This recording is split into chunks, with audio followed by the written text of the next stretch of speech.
Assalamualaikum semuanya. Apa kabar kalian? Semoga dalam keadaan sehat dan dilancarkan rezekinya oleh Allah. Amin ya robbal alamin.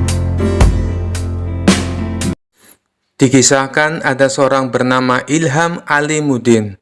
Dia dulunya merupakan jenderal perang yang sangat terkenal, ahli siasat perang, jago negosiasi, dan juga kaya raya. Tapi karir berperangnya terhenti setelah mengalami kelumpuhan saat memimpin perang melawan Bizantium. Tidak berselang lama, anak istrinya juga ikut terbunuh. Ia pun akhirnya memilih untuk pensiun menjadi tentara. Sang jenderal ini hidup sendirian dengan kekayaannya yang berlimpah. Meskipun sudah tua dan menderita kelumpuhan, naluri menantang orang masih melekat dalam diri sang jenderal. Tapi kali ini bukan menantang adu kekuatan fisik, melainkan adu kekuatan pikiran. Tampaknya ia bukan hanya ingin dikenal sebagai jenderal perang, tetapi ia juga ingin dikenal sebagai tokoh paling cerdik dan pandai di kota Baghdad. Untuk itulah, dia tak segan-segan memberikan banyak hadiah bagi siapa saja yang bisa menjawab teka-tekinya. Sampai hari ini, sudah 100 orang yang lebih yang dia tantang. Namun tak satu pun dari mereka yang berhasil mengalahkannya. Total pertanyaan yang diajukan jenderal ada 3. Tapi yang unik dari permainan ini, apabila berhasil menjawab soal pertama dan kedua, tetapi gagal menjawab pertanyaan ketiga, maka semua hadiahnya menjadi gugur. Hal inilah yang membuat orang-orang kesal dengan sang jenderal. "Aku kesal dengan sang jenderal yang lumpuh itu," kata seseorang kepada kawannya. "Pertanyaan pertama dan kedua berhasil aku jawab dengan benar. Tapi pas pertanyaan ketiga, dia tanya, siapakah malaikat yang menyiksa manusia? Langsung saja aku jawab malaikat Malik. Dia bilang jawabanku itu katanya salah." "Loh, bukannya jawabanmu itu benar?" tanya kawannya heran. Kamu juga salah. Aku kira kamu pintar. Yang benar itu malaikat Zabaniyah. Malaikat-malaikat hanya penjaga neraka," timpal orang tersebut kepada kawannya. Suatu hari, datanglah seorang pemuda ke rumah sang jenderal. Pemuda ini sangat terkenal pandai dan cerdik di kotanya. Ia menerima tantangan sang jenderal untuk menjawab teka-tekinya. Namun, seperti tamu-tamu yang lainnya, pemuda itu gagal mengalahkan sang jenderal. Karena kesal dan kecewa, pemuda itu pun berkata, "Wahai jenderal, apakah Tuan berani menantang Abu Nawas?" "Wah, ide bagus itu. Sampaikan kepada Abu Nawas, saya menantang dia." Maka pergilah pemuda itu ke rumah Abu Nawas dan menyampaikan tantangan debat dari sang jenderal. Sementara sang jenderal menyiapkan materi yang lain dari biasanya. Bisa dibilang kali ini teka-tekinya sangat sulit dipecahkan. Itu karena mengingat reputasi Abu Nawas adalah pujangga yang cerdik dan mempunyai 1001 akal. Oleh karenanya, sang jenderal sangat berhati-hati dan tidak sembarangan dalam membuat pertanyaan. Esok harinya, datanglah Abu Nawas ke rumah sang jenderal. "Silakan masuk Abu Nawas," sambut sang jenderal kepada Abu Nawas. Ternyata sang jenderal telah menyiapkan hidangan untuk tamu istimewanya itu. Setelah selesai makan dan minum, sang jenderal tanpa basa-basi mengutarakan niatnya. "Begini Abu Nawas, saya ada 3 pertanyaan untuk kamu. Kalau kamu bisa menjawabnya, dan ini khusus untuk kamu, hadiahnya akan saya tambah 2 kali lipat. Bukan 100.000 dirham, tetapi 200.000 dirham." Abu Nawas langsung terperanjat dengan hadiah yang ditawarkan oleh sang jenderal. "Namun ada syaratnya Abu Nawas." Kalau kamu tidak bisa menjawab semua pertanyaanku, sebagai hukumannya, kamu harus berpidato di depan umum. Kalau aku adalah orang yang paling pintar di kota Baghdad, ucap sang jenderal kepada Abu Nawas. Tanpa menunggu lama, Abu Nawas langsung mengiyakan tawaran sang jenderal. Baiklah Abu Nawas, sekarang kita mulai saja, sahut sang jenderal. Tapi sebelumnya, tutup matamu dengan kain ini. Dan engkau harus menggendongku karena aku akan mengajakmu ke suatu tempat. Maka dengan mata tertutup kain, Abu Nawas menggendong sang jenderal. Kemudian, sang jenderal mengajak Abu Nawas ke tempat peternakan unta miliknya, di mana tempat itu tidak pernah dimasuki oleh orang lain. Berhenti Abu Nawas, kata sang jenderal. Pertanyaan pertama, katakan apa yang ada di hadapanmu, tanya sang jenderal. Ini gila, mana mungkin saya tahu dengan keadaan mata tertutup, pikir Abu Nawas. Tapi dengan cekatan, Abu Nawas langsung menjawab. Di depan saya ada peternakan unta, Tuan Jenderal. Sang jenderal pun kaget. Bagaimana mungkin Abu Nawas bisa tahu? Padahal peternakan untanya tidak pernah dimasuki oleh orang lain. Mereka pun lalu melanjutkan perjalanan. Sang jenderal tetap digendong oleh Abu Nawas. 1 jam kemudian, sang jenderal berkata, "Berhenti Abu Nawas. Sekarang katakan padaku, apa yang ada di hadapanmu?" Sejenak Abu Nawas berpikir. Ia pun lalu menjawabnya, "Di depan saya ada sungai. Di sekitarnya ada pohon tin dan pohon zaitun," jawab Abu Nawas. Sang jenderal kembali dibuatnya kaget. Bagaimana mungkin Abu Nawas bisa menjawabnya dengan tepat? Dia pasti mempunyai ilmu sihir, pikir sang jenderal. 2 pertanyaan sudah kamu jawab dengan benar, ujar sang jenderal. Mari kita lanjutkan perjalanan untuk pertanyaan terakhir, ajak sang jenderal. Sang jenderal kemudian menuntun Abu Nawas melewati gurun, hingga sampailah mereka berdua ke tempat pelacuran yang terletak di tengah-tengah padang pasir. Berhenti Abu Nawas. Sekarang katakan padaku, apa yang ada di hadapanmu? Tanya sang jenderal. Abu Nawas tidak langsung menjawab, ia berkonsentrasi penuh. Kemudian pelan-pelan dia menjawab, di depan saya ada wanita telanjang, Tuan Jenderal. Sang jenderal pun kaget bukan main. Semua pertanyaannya bisa dijawab dengan tepat oleh Abu Nawas dengan mata tertutup. Sesuai kesepakatannya, akhirnya esok paginya sang jenderal menyerahkan hadiahnya di depan istana dan disaksikan oleh Baginda Raja dan masyarakat.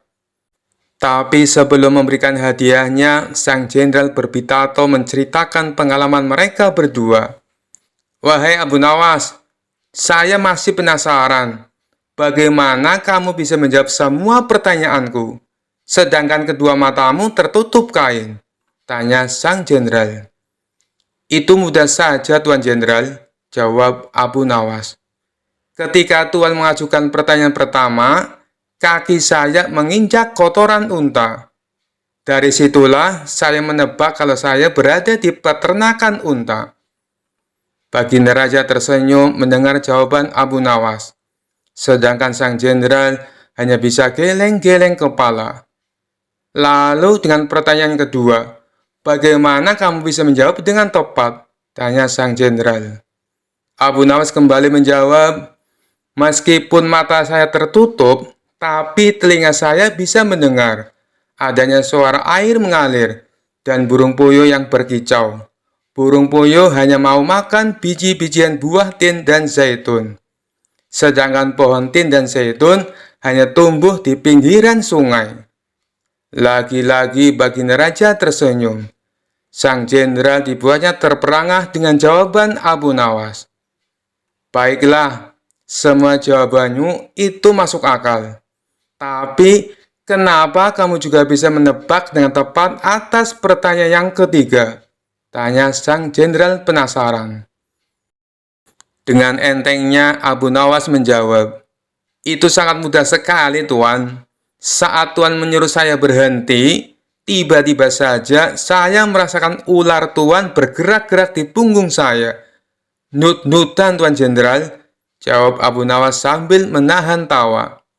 "Dari situlah saya bisa mengetahui kalau di depan saya ada wanita telanjang." Spontan saja Baginda Raja ikut tertawa terpingkal-pingkal mendengarnya. Sedangkan sang jenderal hanya bisa tersenyum kecut menahan rasa malu. Kisah selanjutnya. Suatu hari raja didatangi oleh orang miskin yang mengadukan suatu masalah. "Apa masalahmu, Tuan? Cobalah ceritakan padaku," kata Baginda Raja. "Nama saya Abu Sukun, orang miskin. Di sebelah rumah saya adalah orang kaya. Orang kaya itu menyuruh saya membayar uang karena saya dituduh telah mencium bau makanannya tanpa izin. Bagaimana saya bisa menghindari bau makanannya, sementara rumahnya bersebelahan dengan rumah saya, tuanku," kata Abu Sukun. "Apakah Anda sudah membawa kasus ini ke pengadilan?" tanya Baginda Raja. "Sudah, tuanku. Namun hakim telah menghukum saya untuk membayar 100 dinar atas permintaan orang kaya itu. Saya tidak punya uang untuk membayar sebanyak 100 dinar. Orang miskin seperti saya, dari mana saya bisa mendapatkan uang sebanyak itu?" jawab Abu Sukun dengan sedih. "Jika hakim telah mengambil keputusan, itu artinya kamu bersalah dan harus membayar dendanya," kata Baginda Raja. Tiba-tiba Abu Nawas berbisik kepada Raja. Raja mengangguk tanda setuju dengan Abu Nawas. "Besok saya akan pergi ke pengadilan untuk meminta masalah ini agar dibicarakan lagi, supaya mendapat keadilan," kata Baginda Raja. "Sudahlah, aku akan membantumu. Baginda ingin masalah ini diselidiki dan diadili dengan baik," kata Abu Nawas kepada Abu Sukun. Tengah malam, Abu Nawas meminta Raja untuk pergi ke rumah hakim. Tiba-tiba mereka mendengar percakapan di rumah hakim. Dengan cepat, Abu Nawas dan Raja bersembunyi sambil mendengarkan percakapan dari dalam rumah hakim. "Saya mendengar Raja ingin kasus saya dibawa ke pengadilan lagi. Ini uang 100 dinar saya berikan pada Anda, agar kasus ini saya menangkan," kata si kaya. Raja pun terkejut dan marah. "Besok kita harus pergi ke pengadilan, dan tuanku harus menjadi saksi atas perbuatan mereka," kata Abu Nawas. Keesokan harinya di pengadilan, "Tuan Hakim, Abu Sukun telah mencium bau makanan dari rumah saya tanpa izin. Sebagai bukti, Abu Sukun semakin gemuk, sementara saya semakin kurus. Itu tidak adil, dan saya meminta agar Abu Sukun membayar 100 dinar untuk bau makanan yang sudah diciumnya," kata orang kaya. Di pengadilan, Abu Nawas adalah pengacara Abu Sukun. Abu Nawas berkata, "Tuan Hakim, tidak adil jika Abu Sukun dihukum hanya karena mencium bau makanan saja. Sedangkan orang kaya ini yang memakan makanan dan merasa kenyang. Agar adil, saya usulkan supaya orang kaya ini dibayar dengan mendengar suara uang 100 keping dinar," kata Abu Nawas tegas. "Sementara uang 100 dinar harus diberikan kepada Abu Sukun karena telah difitnah.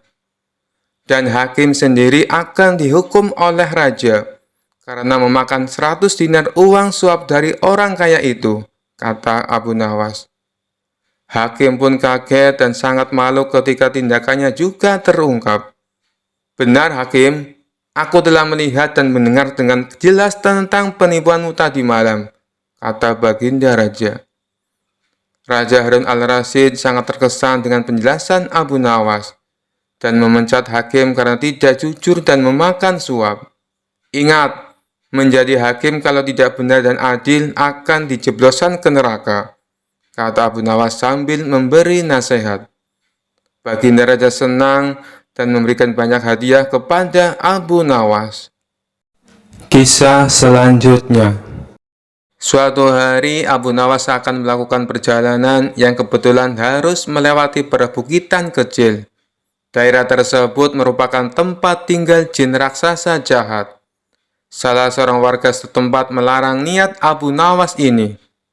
"Tuan, lebih baik urungkan niat Anda. Carilah jalan yang lain saja," ujar warga tersebut.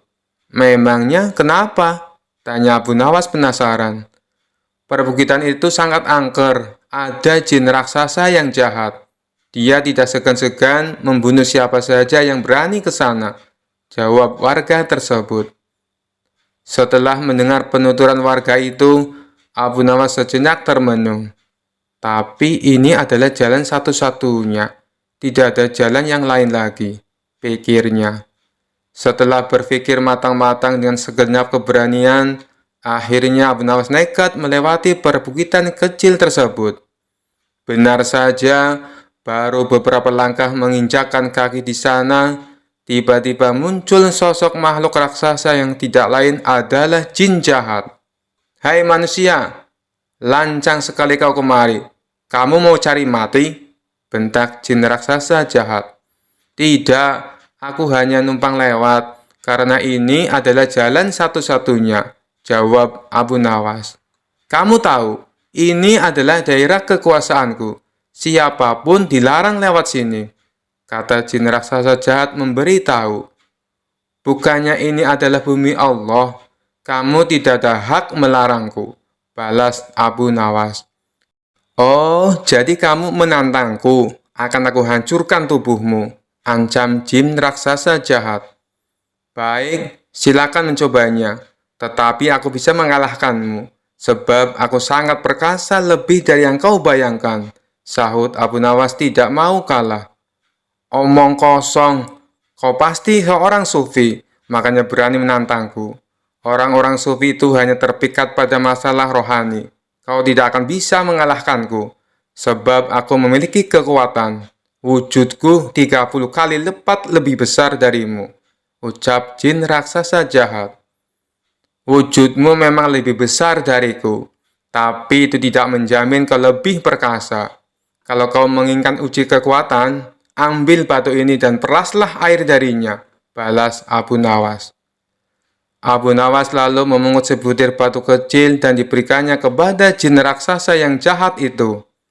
Seketika batu kecil hancur lebur dalam genggamannya. Akan tetapi tidak setetes pun air yang keluar.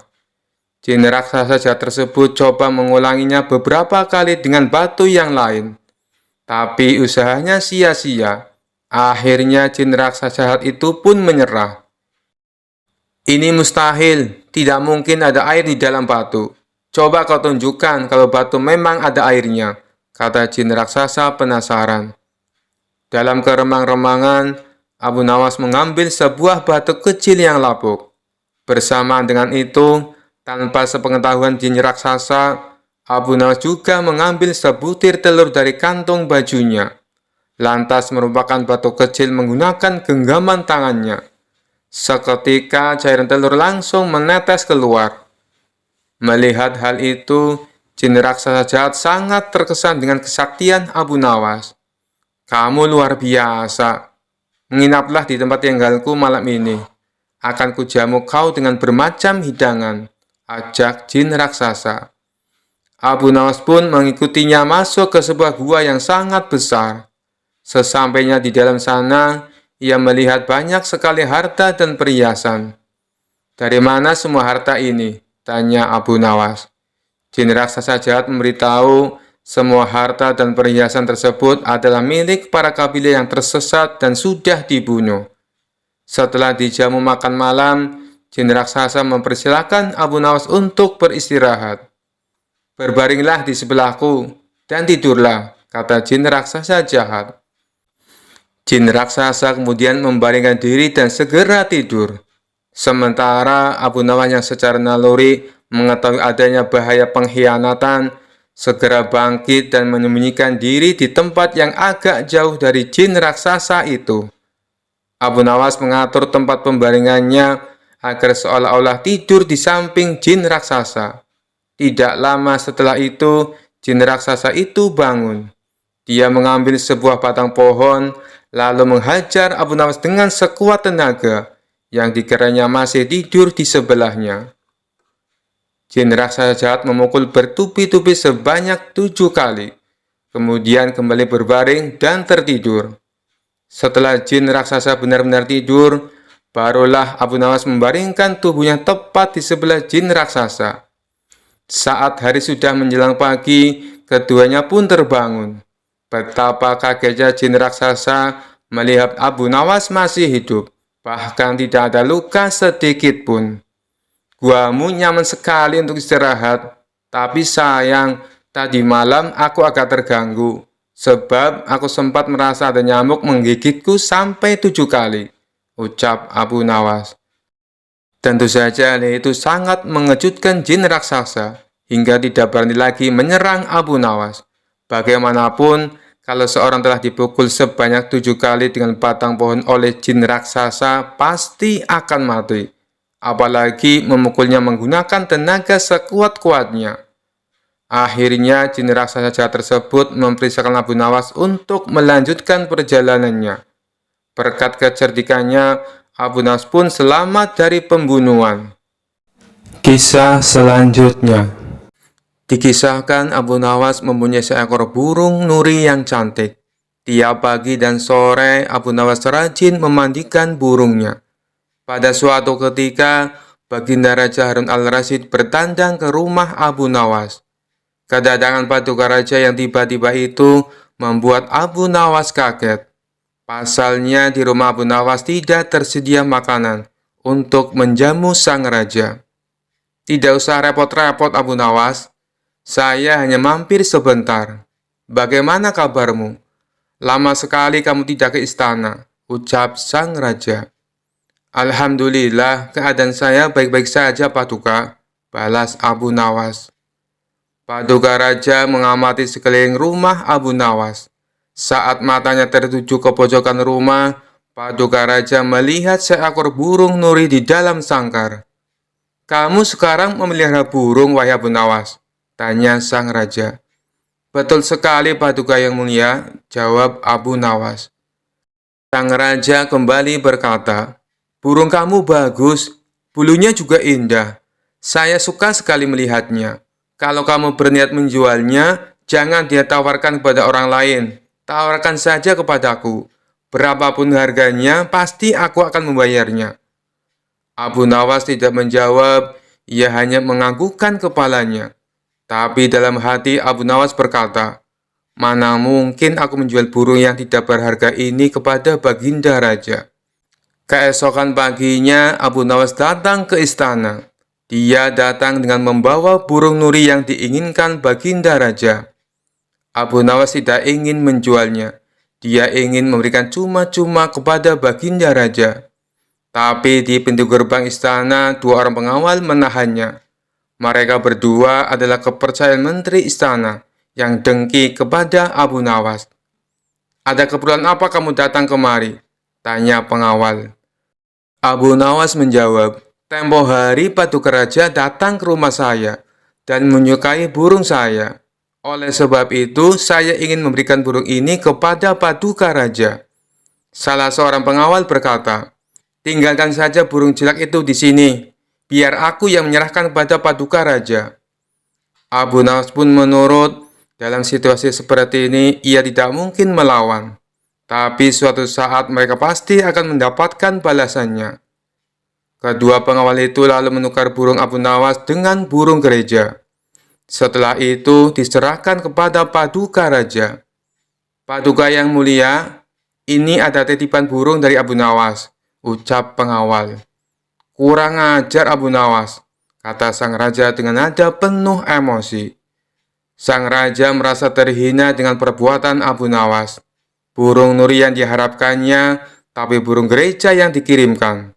Sang menteri yang dengki dengan Abu Nawas tersenyum puas melihat kinerja anak buahnya.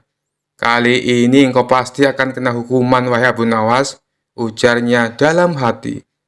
Tanpa menunggu waktu, Saat itu juga baginda raja mendatangi Abu Nawas. "Hai Abu Nawas, kalau kau keberatan menjual burung nuri kepadaku, aku tidak apa-apa. Tapi jangan kau kirim burung gereja ke istana. Itu suatu penghinaan buatku," kejam baginda raja dengan mata memerah menahan amarah. Abu Nawas kaget mendengar perkataan paduka raja. Padahal yang ia kirimkan adalah burung nuri sesuai dengan keinginan baginda raja. Tapi Abu Nawas tidak mempunyai saksi untuk membuktikannya. Sedangkan kedua pengawal yang menghadangnya di istana adalah orang kepercayaan menteri yang dengki kepada dirinya. Tapi Abu Nawas tidak kehilangan akal. "Begini paduka yang mulia," tutur Abu Nawas mencoba meredakan amarah baginda. "Di istana paduka telah kemasukan 2 orang penyihir." Baginda raja bertanya heran. "Penyihir?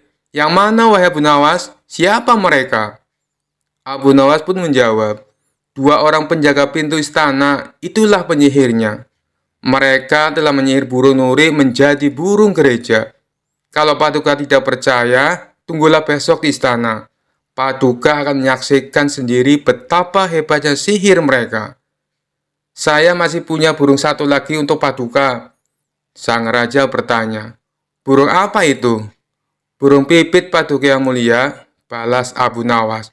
"Burung pipit? Kamu sendiri kan tahu, saya tidak suka dengan burung pipit," bentak sang raja. "Sabar dulu paduka yang mulia. Besok pagi saya akan ke istana membawa burung pipit. Nanti bisa disihir menjadi burung nuri oleh kedua pengawal yang menjaga pintu istana." Pagi-pagi sekali Abu Nawas sudah tiba di istana. Dia membawa burung pipit. Di depan gerbang, lagi-lagi Abu Nawas dicegat oleh kedua pengawal. "Ada perlu apa lagi kau ke sini?" hardik si pengawal. "Sudah kubilang, paduka raja sedang tidak menerima tamu." Abu Nawas pun menjawab, "Maaf, kemarin aku keliru. Aku sebenarnya ingin memberikan burung pipit ini kepada paduka, tapi aku keliru mengambilnya. Paduka pasti marah-marah mendapat kiriman burung nuri tersebut. Semua orang tahu baginda raja sangat benci dengan burung nuri. Baginda pernah tersesat di hutan gara-gara burung nuri sialan itu. Maafkan aku telah membuat baginda raja marah. Taruh saja di situ, biar nanti aku yang menyerahkan kepada paduka," perintah pengawal istana. Terpengaruh bujukan Abu Nawas, kedua kaki tangan sang menteri itu pun menukar burung pipit dengan burung nuri. Setelah itu mereka menyerahkannya kepada baginda raja. Keduanya bersukaria karena sebentar lagi Abu Nawas pasti akan mendapatkan hukuman yang berat dari sang raja. "Paduka yang mulia, ini ada kiriman burung nuri dari Abu Nawas," ucap salah satu pengawal.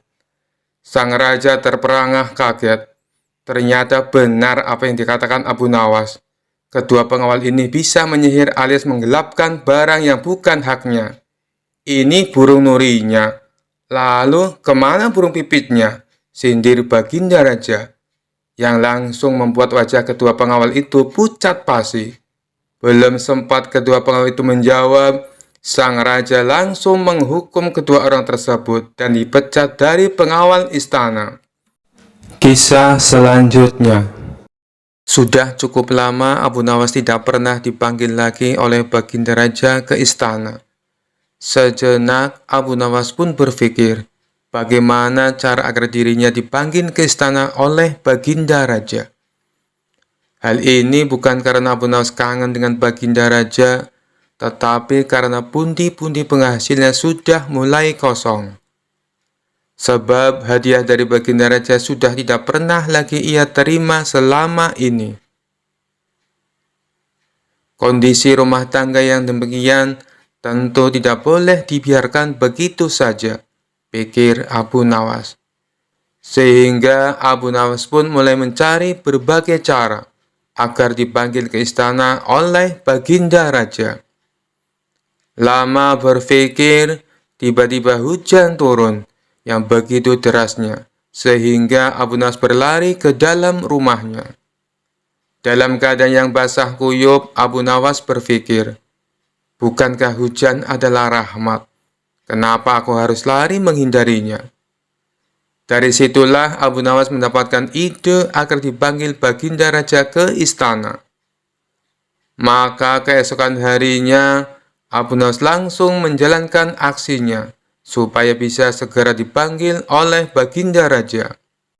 Abu Nawas pergi ke pasar dan berdiri di tengah-tengah keramaian, lalu berkata seperti orang yang beraliran sesat, "Wahai umat manusia, saya Abu Nawas adalah orang yang sangat membenci pada yang hak dan suka kepada yang fitnah. Dan saya adalah orang yang lebih kaya dibandingkan Allah," ujar Abu Nawas berkali-kali. Padahal selama ini Abu Nawas dikenal sebagai orang alim yang taat, sehingga banyak warga yang heran dengan sikapnya tersebut. Dia memang gemar bersikap jenaka, hanya saja leluconnya tidak pernah ngawur seperti sekarang. Akhirnya warga yang merasa tidak suka mendengar perkataan Abu Nawas, maka ulah Abu Nawas tersebut langsung diadukan ke Baginda Raja. Mendengar pengaduan para warga, Baginda Raja pun menjadi geram dan memerintahkan prajurit untuk segera menangkap Abu Nawas. Setibanya Abu Nawas di istana, Baginda Raja langsung membentaknya dengan sangat keras dengan penuh amarah. "Kamu sudah murtad, Abu Nawas. Perkataanmu bukan lagi lelucon, dan ini tidak bisa lagi dibiarkan. Kamu harus masuk penjara," kata Baginda Raja kepada Abu Nawas. Kemudian Abu Nawas pun mempertanyakan kesalahannya kepada Baginda Raja. "Memangnya salah saya apa, Baginda Raja?" kata Abu Nawas pura-pura bertanya. "Bukankah tadi di pasar kamu mengatakan bahwa kamu tidak suka dengan yang hak atau kebenaran, malah kamu menyukai yang fitnah? Belum lagi kamu mengatakan kamu mengaku lebih kaya dari Allah. Kamu bilang begitu kan?" kata Baginda Raja sambil marah. Abu Nawas pun tidak banyak bicara, dia langsung mengakui perbuatannya tersebut. Kemudian Baginda Raja bertanya kembali, "Mengapa engkau berkata begitu? Sudah kafirkah engkau?" tanya Baginda Raja lagi. Tapi dengan entengnya Abu Nawas menjawab pertanyaan dari Baginda Raja. Saya kira Baginda Raja juga seperti saya. Baginda pasti membenci perkara yang hak," kata Abu Nawas. Kemudian sang raja pun menjadi tambah marah dan mengatakan Abu Nawas sangat kurang ajar. Selanjutnya, Abu Nawas menjelaskan maksud dari perkataannya tersebut. "Jangan marah dulu, wahai Paduka yang mulia. Dengarkan dulu keterangan saya," kata Abu Nawas. "Keterangan apa lagi yang ingin kau jelaskan? Sebagai seorang muslim, aku membela dan bukan membenci perkara yang hak. Kamu harus tahu itu," ujar Baginda Raja. Kemudian Abu Nawas mulai berkata sambil menjelaskan maksudnya kepada Baginda Raja. "Begini Paduka yang mulia, setiap ada orang yang membacakan talqin, saya selalu mendengar bahwa mati itu hak dan neraka itu hak. Nah, siapakah orangnya yang tidak membenci mati dan neraka yang hak itu? Tidakkah Baginda juga membencinya seperti aku?" kata Abu Nawas. Akhirnya Baginda Raja pun langsung terdiam ketika mendengar penjelasan itu dari Abu Nawas sembari berkata seperti ini. "Tapi bagaimana dengan pernyataanmu yang menyukai fitnah?" tanya Baginda lagi ingin tahu. Kemudian Abu Nawas kembali menjawab dengan jawaban yang membuat Baginda Raja terkejut. "Bukan hanya saya saja Baginda, tapi Baginda pasti juga menyukai fitnah," kata Abu Nawas. "Baginda barangkali lupa bahwa di dalam Al-Quran disebutkan, harta benda dan anak-anak kita adalah fitnah. Padahal Baginda juga menyenangi harta dan anak-anak, seperti halnya saya. Benar begitu Paduka yang mulia?" lanjut Abu Nawas. Baginda Raja pun hanya membenarkan perkataan Abu Nawas dan mengangguk-anggukkan kepalanya lagi. Kemudian Baginda Raja bertanya kembali kepada Abu Nawas, "Lalu bagaimana dengan pernyataanmu yang mengaku lebih kaya daripada Allah? Apakah kamu sudah sinting?" Kamu tahu kan, kalau Allah itu maha kaya dan maha segala-galanya, kata baginda raja kepada Abu Nawas. Kemudian Abu Nawas pun kembali menjawab pertanyaan yang dilontarkan baginda raja. Anak adalah kekayaan. Baginda pasti tahu itu. Sedangkan Allah tidak mempunyai anak. Saya mempunyai anak. Berarti saya lebih kaya daripada Allah. Karena Allah tidak beranak dan tidak diperanakan. Kata Abu Nawas menjelaskan kepada baginda raja. Baginda lagi-lagi hanya bisa terdiam. Sebab semua yang dikatakan oleh Abu Nawas memang benar adanya. Kamu memang benar, Abu Nawas. Tapi apa maksudmu berkata seperti itu di tengah pasar hingga membuat keonaran? Tanya baginda raja kepada Abu Nawas. Kemudian Abu Nawas pun menjawab tujuan dari perbuatannya tersebut di pasar. Tujuan saya adalah supaya ditangkap dan dihadapkan kepada yang mulia. Karena hanya inilah satu-satunya cara agar hamba bisa bertemu yang mulia.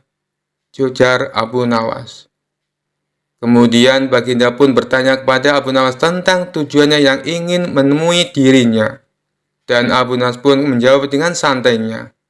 Agar mendapat hadiah, kata Abu Nawas cengengesan. Suasana yang tadinya tegang kemudian menjadi penuh gelak tawa. Dan baginda raja pun berkata seperti ini. Abu Nawas, ada-ada saja kamu, kata baginda raja. Baginda raja pun akhirnya sadar bahwa selama ini ia jarang mengundang Abu Nawas ke istana. Kemudian baginda raja pun memberikan Abu Nawas beberapa keping emas sambil berkata seperti ini. Kalau kamu butuh apa-apa, langsung saja datang ke sini. Bilang padaku apa yang kamu butuhkan. Tidak perlu pakai cara-cara seperti ini lagi, kata baginda raja. Kemudian Abu Nawas meminta maaf kepada baginda raja, lalu pulang ke rumahnya sambil membawa hadiah dari baginda raja. Kisah selanjutnya. Cerita Abu Nawas kali ini berawal dari adanya pencuri di kota Baghdad. Si pencuri itu sebenarnya sering tertangkap oleh warga, namun tidak pernah jera dengan perbuatannya. Suatu hari ia mencuri di rumah salah seorang saudagar kaya raya. Ketika sedang menjarah barang-barang berharga, dia kepergok oleh si pemilik rumah. Saudagar kaya tersebut langsung berteriak minta tolong. Ada pencuri, teriak saudagar kaya tersebut. Mendengar teriakan, para warga langsung berlari menuju rumah saudagar kaya itu. Mereka lalu mengepung si pencuri agar tidak bisa untuk melarikan diri. Tapi anehnya si pencuri tampak terlihat tenang. Dia sama sekali tidak ada niat untuk kabur. Justru ia menghampiri warga yang mengepungnya. Tentu saja warga langsung membekuknya. Bahkan ada beberapa orang yang hendak memukulinya. Dan ada juga yang ingin melemparinya dengan batu. Di saat itulah datang menteri istana untuk mengamankan si pencuri. Kalian tidak boleh main hakim sendiri. Jangan sampai ada yang memukuli si pencuri. Apalagi melempari dia dengan batu. Teriak Tuan Menteri kepada para warga. Tapi dia sudah seringkali mencuri, Tuan Menteri. Kami sangat geram dengan ulahnya. Biarkan kami memukulinya supaya jera, sahut salah seorang warga. Kita lempari batu saja ke kepalanya, biar tidak meresahkan warga, timpal warga yang lain. Melihat emosi warga yang mulai tak terbendung, Tuan Menteri lalu berkata, kalau ada yang berani menyakiti si pencuri ini, aku tidak segan-segan menghukum kalian.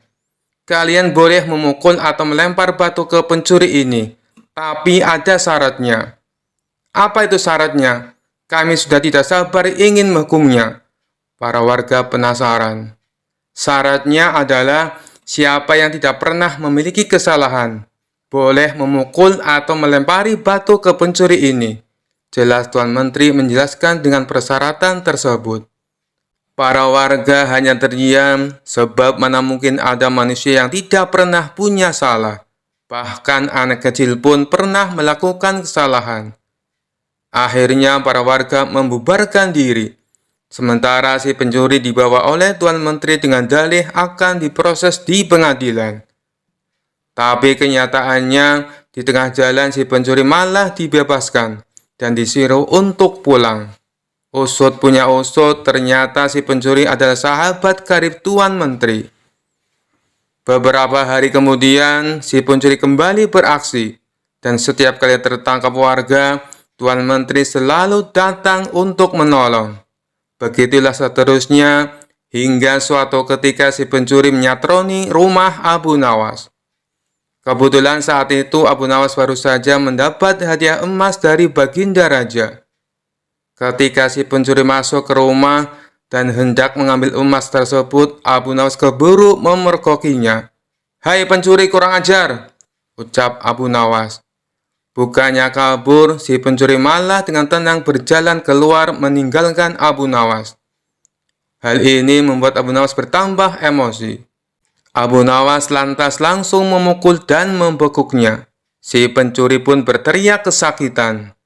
Mendengar ada kegaduhan di rumah Abu Nawas, warga pun segera berdatangan. "Ada apa, Abu Nawas?" tanya salah satu warga. "Orang ini hendak mencuri di rumahku," jawab Abu Nawas. "Lagi-lagi dia, seakan tidak ada kapoknya," ucap salah satu warga. "Tidak lama lagi pasti akan dibebaskan oleh Tuan Menteri," ujar warga yang lain. "Kita hukum saja ramai-ramai sebelum Tuan Menteri datang," sahut warga yang lain. Tapi sayangnya niat tersebut tidak terlaksana, sebab Tuan Menteri dan para pengawal segera mendatangi rumah Abu Nawas. Tuan Menteri lalu mengamankan si pencuri dengan melepaskannya dari tangan warga. Si pencuri kini berdiri di samping Tuan Menteri. "Sudah saya peringatkan berkali-kali, kalian tidak boleh main hakim sendiri. Kalau ada yang berani menyakitinya, aku tidak segan-segan menghukum kalian," ancam Tuan Menteri kepada para warga. Tapi bagi siapa saja yang tidak pernah memiliki kesalahan selama hidupnya, boleh memukul atau melempar batu si pencuri ini. "Ayo silakan, bila kalian merasa sok suci," bentak Tuan Menteri. Mendengar itu, para warga pun terdiam seketika. Tapi tidak bagi Abu Nawas. Diam-diam ia mengambil 2 batu besar, lalu dilemparkan ke arah langit secara bersamaan. Saat 2 batu tersebut kembali turun ke bawah, masing-masing mengenai kepala si pencuri dan Tuan Menteri. Sontak si pencuri langsung pingsan jatuh tersungkur, dan kepalanya keluar darah bercucuran. Begitu juga dengan Tuan Menteri. Meskipun tidak pingsan, dia mengalami sakit yang luar biasa, dan dari kepalanya keluar darah bercucuran yang cukup banyak. "Kurang ajar, siapa yang berani berbuat lancang melempar batu?" teriak Tuan Menteri penuh emosi. Dikarenakan takut menjadi sasaran amukan Tuan Menteri, orang-orang di sana lalu menunjuk bahwa Abu Nawaslah sang pelakunya. "Kurang ajar kau Abu Nawas, kau akan mendapat hukuman berat," bentak Tuan Menteri. "Salahku di mana? Kenapa tiba-tiba aku dihukum?" tanya Abu Nawas pura-pura. "Kamu telah berani melempari kepalaku dengan batu," jawab Tuan Menteri. "Oh, itu. Bukankah tadi Tuan Menteri mengatakan sendiri, siapa saja yang tidak pernah bersalah selama hidupnya boleh melempari si pencuri dengan batu," balas Abu Nawas. "Jadi kau merasa kalau kamu tidak pernah berbuat salah? Jangan sok suci kamu Abu Nawas," hardik Tuan Menteri. "Justru itu, karena aku orang yang pernah berbuat salah, makanya aku minta bantuan malaikat langit. Aku berikan dia 2 batu dengan cara melemparnya ke atas. Ketika malaikat langit mengembalikan batu itu ke bawah, ternyata yang kena bukan hanya pencuri, tapi Tuan Menteri juga ikut kena. Mungkin malaikat langit lebih tahu bila selama ini Tuan Menteri bersekongkol dengan si pencuri," kata Abu Nawas. Mendengar itu, Tuan Menteri tidak bisa berkata apa-apa, tapi memendam amarah kepada Abu Nawas. Tuan Menteri ingin menghukumnya saat itu juga, karena perkataan yang diucapkan Abu Nawas hanya dibuat-buat. Belum sempat Tuan Menteri perintahkan pengawal untuk menangkap, Tiba-tiba Abu Nawas berkata lagi, kalau besok-besok dia sampai kedapatan mencuri lagi dan Tuan Menteri menolong dengan alasan akan mengamankannya, maka batu ini bukan hanya akan aku berikan kepada malaikat langit, tapi akan aku berikan juga kepada Baginda Raja, ancam Abu Nawas. Mendengar perkataan tersebut, nyali Tuan Menteri mendadak ciut. Tuan Menteri yang tadinya bersikap garang mendadak berubah menjadi santun, sebab tahu betul betapa dekatnya Abu Nawas dengan Baginda Raja. Maafkan aku, Tuan Abu Nawas. Aku pastikan kali ini si pencuri akan mendapat hukuman, kata Tuan Menteri. Sejak saat itulah, akhirnya si pencuri menjadi jera dan tidak mengulangi perbuatannya, karena Tuan Menteri sudah tidak berani melindunginya. Kisah selanjutnya. Raja Harun al-Rasyid tak henti-hentinya mengerjai Abu Nawas, namun selalu lolos dari perangkapnya. Yang ada malah Baginda Raja sendiri yang menanggung kekalahan. Kalaulah beradu otak, pastilah Abu Nawas yang akan menang. Dan Raja tahu betul kecerdasan dan kecerdikan Abu Nawas.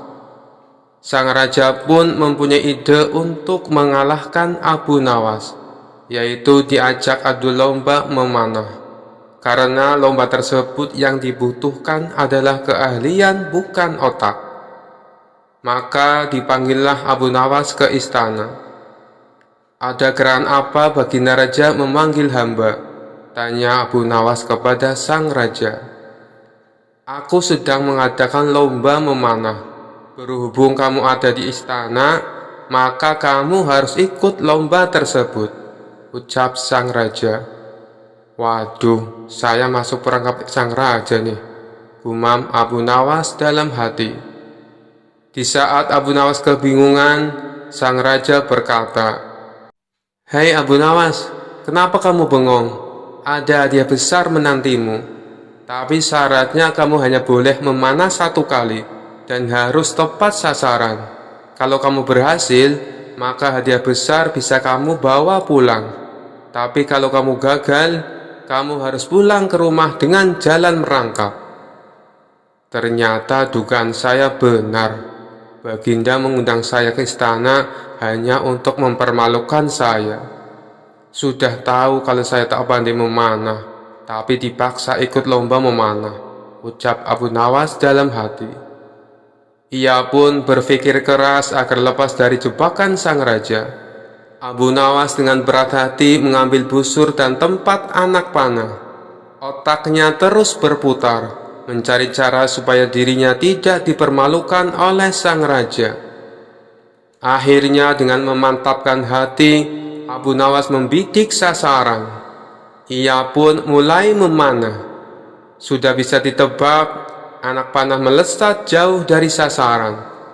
Namun dengan kecerdikannya Abu Nawas berteriak, itu tadi gaya memanah Tuan Menteri.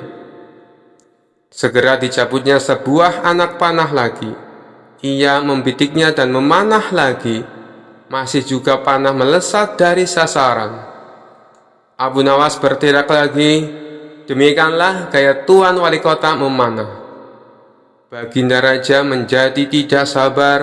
Ia pun berteriak, Hei Abu Nawas, mana gaya memanahmu? Tenang Baginda, gaya hamba tentu lebih baik, ujar Abu Nawas tetap berlagak pintar. Selanjutnya Abu Nawas segera mencabut sebuah anak panah lagi. Ia membidik dan memanah lagi, dan melesat lagi bahkan semakin jauh dari sasaran. Ia berteriak lebih keras lagi, ini gaya Tuan Lurah memanah. Wahai Abu Nawas, yang aku minta gaya memanahmu, bukan gaya orang lain, hardik Baginda Raja. Abu Nawas nyaris putus asa, tapi tetap menunjukkan wajah lucunya. Tenang Baginda, tenang, ucapnya seraya mengambil anak panah lagi. Ini adalah untuk yang keempat kalinya Abu Nawas mencabut anak panah. Beruntung baginya, Kali ini panah secara kebetulan melesat menyentuh sasaran. Ia pun berteriak sangat kencang. Inilah gaya Abu Nawas memanah. Untuk itu kita tunggu hadiah dari Paduka Raja. Melihat kecerdikan Abu Nawas, sang raja pun tak henti-hentinya tertawa. Kamu memang cerdik Abu Nawas, kata sang raja sambil menyerahkan hadiahnya. Kisah selanjutnya. Pada suatu hari, di waktu siang yang begitu panas, Abu Nawas membawa lampu minyak dan digoyang-goyangkan, sembari berhenti pada setiap sudut rumah. Begitu balik, ia kembali berjalan dengan lampu yang masih dipegangnya. Penghuni Baghdad geger karena tingkah laku Abu Nawas. Mereka heran dengan orang yang secerdas ini berjalan di siang hari ketika sinar matahari menyorot sambil membawa lampu. Abu Nawas mulai gila, kata salah seorang warga Baghdad yang tengah memperhatikan Abu Nawas. Kendati demikian, Abu Nawas mengabaikan warga sekitar. Keesokan harinya, dia tetap melakukan hal yang sama. Kali ini, Abu Nawas berjalan lebih pagi, sambil membawa lampu minyak. Dia pun menoleh ke kanan dan ke kiri tanpa bersuara. Beberapa orang yang menyaksikan tingkah Abu Nawas lantas bertanya kepada Abu Nawas terkait hal yang dilakukannya di siang hari dengan lampu yang ada di tangannya. Abu Nawas lalu menjawab, "Saya sedang mencari neraka." Mendengar jawabannya, warga pun mulai berpikiran bahwa Abu Nawas gila. Bahkan di hari ketiga, ia masih melakukan hal yang sama dan membawa lampu minyak yang digoyang-goyangkan juga. Warga Baghdad tidak sabar akan perilaku Abu Nawas, lantas menangkapnya. Pasalnya di Baghdad ada sebuah undang-undang yang melarang orang gila berkeliaran. Sejumlah musuh politik Harun al-Rasyid justru gembira melihat Abu Nawas ditangkap. Mereka menganggap ketidakwarasan Abu Nawas bisa dijadikan sebagai senjata untuk menyudutkan wibawa sang khalifah. Khalifah Harun al-Rasyid yang malu atas perilaku Abu Nawas lantas bertanya dengan nada tinggi, "Abu Nawas, apa yang kamu lakukan dengan lampu minyak itu di siang hari?" "Hamba mencari neraka, Paduka yang mulia," jawab Abu Nawas lancar. Tidak ada tanda-tanda bahwa dirinya gila. "Kamu gila, Abu Nawas. Kamu gila." "Tidak, Paduka, mereka lah yang gila," kata Abu Nawas. "Siapa mereka?" Abu Nawas kemudian meminta orang-orang yang tadi menangkap dan mengiringnya berkumpul di istana. Setelah berkumpul di depan istana, Abu Nawas didampingi Khalifah Harun al-Rasyid mendatangi mereka. "Wahai kalian, orang yang mengaku waras, apakah kalian selama ini menganggap orang lain yang berbeda pikiran dan berbeda pilihan dengan kalian adalah munafik?" tanya Abu Nawas. "Benar," jawab orang-orang itu yang berjumlah ribuan. "Apakah kalian juga menyatakan para munafik itu sesat?" tanya Abu Nawas. "Betul, dasar sesat." "Jika mereka munafik dan sesat, apa konsekuensinya?" tanya Abu Nawas. "Orang munafik pasti mereka masuk neraka. Dasar munafik kamu." Mendengar hal itu, Abu Nawas kembali menimpali. "Baik, jika saya munafik, sesat dan masuk neraka, di mana neraka yang kalian maksud? Punya siapa neraka itu?" sambil mengangkat tinggi-tinggi lampu di tangannya. Jawaban Abu Nawas membuat orang-orang yang berada di depan Khalifah Harun al-Rasyid habis kesabaran. Mereka merasa diledek dengan mimik Abu Nawas. "Hei Abu Nawas, tentu saja neraka ada di akhirat, dan itu milik Allah. Kenapa kamu tanya?" "Paduka, mohon maaf, tolong sampaikan pada mereka, jika neraka ada di akhirat dan yang punya neraka adalah Allah, kenapa mereka di dunia ini gemar sekali menentukan orang lain masuk neraka?" tanya Abu Nawas. "Apakah mereka asisten Allah yang tahu bocoran catatan Allah, atau jangan-jangan mereka lah yang gila?" lanjutnya. Ucapan Abu Nawas pun membuat Khalifah Harun al-Rasyid tertawa. Begitu jenaka sosok Abu Nawas di mata Khalifah Harun al-Rasyid. Khalifah Harun al-Rasyid lalu berkata sambil nasib tergelak menahan tawa, "Abu Nawas, besok siang lanjutkan mencari neraka. Jika sudah ketemu, jebloskan orang-orang ini ke dalamnya," kata Khalifah Harun al-Rasyid. Kisah selanjutnya. Pada suatu siang di sebuah masjid pinggir kota Baghdad, ada seorang pria bernama Abdul Qasim yang sedang beristirahat sejenak. Lalu ia terpana dengan gerak-gerik seorang pria yang sedang khusyuk berzikir sambil bersila. Pria itu bernama Abu Nawas. Kenapa ia sangat khusyuk? Jangan-jangan dalam pejaman matanya ia sedang melihat Allah, gumam Abdul Qasim dalam hati. Merasa cemburu karena mengira Abu Nawas dapat melihat Allah, Abdul Qasim pun mengusik pria tersebut. Ia duduk bersila tak jauh dari pria itu dan menunggu waktu yang tepat untuk menyapanya. Hampir setengah jam Abdul Qasim duduk menanti. Akhirnya Abu Nawas membuka mata dan menoleh pada Abdul Qasim yang tengah memandanginya dengan penuh kekaguman. "Ada apa gerangan? Kenapa kau memandangku dengan begitu tajam?" ucap Abu Nawas. "Begini Tuan, saya perhatikan dari tadi, Tuan tampak khusyuk saat berzikir sambil memejamkan mata. Apakah itu artinya Tuan melihat Allah?" tanya Abdul Qasim. "Allah tidak dapat dilihat, tapi kehadirannya bisa dirasakan," jelas pria itu. "Bagaimana bisa merasakan kehadiran Allah? Apakah ia sekarang ada di sini? Kenapa saya tidak bisa merasakan kehadirannya?" tanya Abdul Qasim.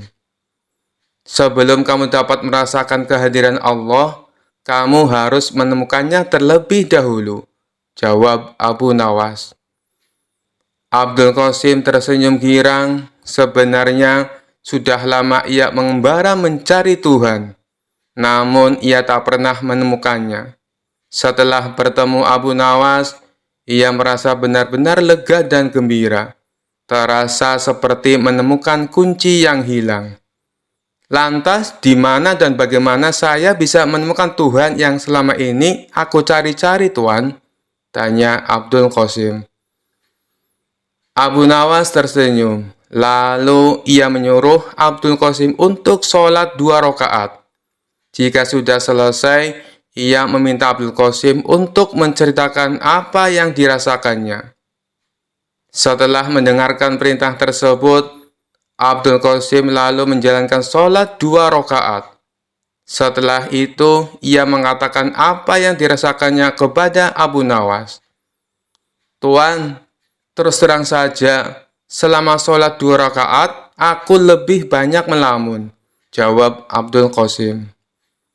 "Sebenarnya saya melafalkan semua bacaan sholat, tapi pikiran saya melayang kemana-mana. Saya juga memikirkan saat Tuan sedang berzikir. Saya merasa cemburu, kenapa Tuan bisa sangat khusyuk saat berzikir, sedangkan saya merasa sangat hampa," jelas Abdul Qasim. Abu Nawas kembali tersenyum, kemudian ia membuat kesepakatan agar keduanya bertemu lagi di distrik Qomti untuk mengembara mencari Tuhan. Tentu saja Abdul Qasim menerima kesepakatan itu. Ia justru merasa bersemangat. 2 hari kemudian, Abu Nawas tiba di Qomti dengan beragam perlengkapan untuk perjalanan jarak jauh. Dirinya punya tekad untuk tak akan pulang dari perjalanan sebelum temannya Abdul Qasim menemukan Allah. Tak lama kemudian, datanglah Abdul Qasim dengan beragam perlengkapan pula. Mereka lalu melakukan perjalanan dengan mengendarai unta menuju pusat kota Baghdad. "Kita akan berjalan ke pusat kota Baghdad. Di sana penuh keramaian, sehingga Allah pasti ada untuk mengatur peran-peran dari kehidupan manusia dan rezeki setiap orang. Namun, tampaknya tak semua orang bisa merasakan kehadiran Allah, seperti yang sekarang ini kamu alami. ucap pria cerdas itu kepada Abdul Qasim. Baiklah Tuan, aku siap melakukan perjalanan ini, jawab Abdul Qasim. Jarak antara Qomti dan pusat kota Baghdad sangatlah jauh. Di antara keduanya terbentang padang pasir yang gersang dan panas. Dalam perjalanan, tiba-tiba Abu Nawas mengatakan pada Abdul Qasim bahwa mereka nanti akan menjamak sholat untuk menghemat waktu. Temanku Abdul Qasim, untuk menghemat waktu, bagaimana kalau kita nanti melakukan sholat jamak takhir? Artinya, kita tidak hanya akan mengurangi jumlah rakaat sholat, tapi juga menggabungkan sholat duhur dengan sholat asar di satu waktu, yaitu di waktu sholat asar, ucap Abu Nawas. Tuan, mengapa kita tidak sholat jamak takdim saja? Jadi kita bisa menggabungkan sholat duhur dan asar bersamaan siang ini di padang pasir, tanya Abdul Qasim keheranan. Kenapa engkau lebih memilih sholat jamak takdim ketimbang jamak takhir, wahai temanku Abdul Qasim? Tanya Abu Nawas. Begini Tuan, saya hanya merasa khawatir bila sebelum asar tiba-tiba kita dirampok penyamun dan mati dibunuh. Padahal kita belum sempat melaksanakan sholat duhur, jawab Abdul Qasim. Abu Nawas tersenyum lebar. Temanku Abdul Qasim, sholat itu sesungguhnya berasik-asik dengan Allah. Kiranya sholat tak boleh jadi beban. Sebenarnya tak hanya sholat, tapi semua syariat dalam Islam tak boleh manusia jadikan beban. Maka dari itu, ada baiknya jika tempat sholat itu nyaman dan mengasyikkan. Jika kita melaksanakan sholat di padang pasir yang panas sekali ini, bisa saja sholat kita kurang khusyuk dan tidak asyik, kata Abu Nawas sambil menginjak-injak pasir. Coba peganglah pasir-pasir ini, sangat panas. Jidatmu bisa saja melepuh jika kamu sholat di sini. Itu berarti sholat yang kamu laksanakan tak hanya jadi beban, tapi juga bisa membahayakan. Mari kita cari masjid di desa Kubedi atau Isbilya. Apabila sesuai perkiraanmu, kita dirampok dan dibunuh sebelum sampai desa itu, tak perlu khawatir. Yang penting kita sudah berniat untuk sholat duhur. Baru berniat saja, Allah pasti sudah tersenyum. Apalagi jika kita benar-benar melaksanakannya, imbuh Abu Nawas. Baiklah Tuan, saya paham sekarang, ucap Abdul Qasim sambil menganggukkan kepalanya. Setelah perbincangan tersebut, mereka lalu melanjutkan perjalanan. Tak lama kemudian, sampailah mereka di masjid di desa Isbilya. Mereka lalu bertemu dengan serombongan musafir yang berhenti di masjid dengan mengendarai unta mereka. Setelah Abu Nawas dan Abdul Qasim sholat, mereka mendapati bila rombongan musafir itu tidak ikut sholat. Karena penasaran, Abdul Qasim pun bertanya pada salah satu rombongan. Mohon maaf Tuan, saya hendak bertanya, kenapa engkau sudah sampai masjid tapi tidak melaksanakan sholat? Tanya Abdul Qasim. Oh, kami sebenarnya sudah melaksanakan sholat jamak takdim di desa kami. Jadi, kami tak punya kewajiban lagi untuk sholat asar, jawab salah satu rombongan itu. Lantas, mengapa kalian berhenti di masjid jika memang tak lagi punya kewajiban untuk sholat asar? Tanya Abdul Qasim penasaran. Oh, itu karena beberapa ekor unta kami tampak kelelahan. Jadi, kami berhenti sejenak untuk membiarkan mereka beristirahat di taman masjid ini. Islam mengajarkan kami untuk tidak berbuat zalim kepada semua makhluk, termasuk pada unta-unta ini. Benar begitu kan? Jawab kepala rombongan. Abdul Qasim merasa kagum dengan jawaban ketua rombongan musafir itu. Namun masih ada yang ingin ia tanyakan. Tuan, apakah engkau bersikap baik hanya pada unta saja atau pada semua binatang? Tanyanya. Ketua rombongan itu tersenyum lalu menjawab. Jangankan kepada binatang, bahkan kepada pepohonan ini pun kami juga takut untuk berbuat zalim. Kita sholat untuk mencegah dari berbuat fahsyah dan mungkar. Untuk apa kita sholat jika tetap berbuat kejahatan terhadap sesama makhluk ciptaan Allah? Abdul Qasim semakin kagum dengan jawaban tersebut. Ia lalu pamit untuk melanjutkan perjalanan bersama Abu Nawas. Sepanjang perjalanan, ia tampak lebih tenang saat mengendalikan untanya. Sepertinya ia tengah berusaha mencerna kalimat yang diucapkan oleh ketua rombongan musafir tadi. Abu Nawas mengajaknya berbicara untuk memecahkan keheningan. Tampaknya kau sedang berpikir sesuatu. Apa yang sedang kau pikirkan? Tanya Abu Nawas. Abdul Qasim sangat bersemangat dan sontak bertanya. Sebenarnya, tadi saya mendengar kepala musafir menyebutkan kata fahsyah dan mungkar. Jujur saja, saya belum mengerti maksudnya, Tuan. Bolehkah saya meminta penjelasan pada Tuan? Oh, jadi itu yang membuatmu penasaran. Jadi, fahsyah adalah semua perbuatan buruk yang tidak mengakibatkan kerugian langsung kepada orang lain. Karena tak langsung memberikan dampak buruk, biasanya orang-orang tak segera bisa mengenali nilai-nilai buruk yang terkandung dalam fahsyah itu. Setelah itu, Allah akan memberikan pelajaran lewat agama. Jelas Abu Nawas.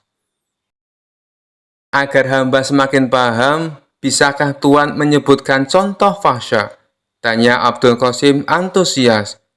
Contohnya saja perzinaan, meneguk minuman beralkohol, atau memakan makanan haram. Saat dua orang berzina, sebenarnya orang lain tak merasa dirugikan secara langsung, sebab tak ada korban jiwa akibat perbuatan mereka. Inilah mengapa nilai-nilai buruk dalam fahsyah tidak mudah dikenali oleh umat manusia.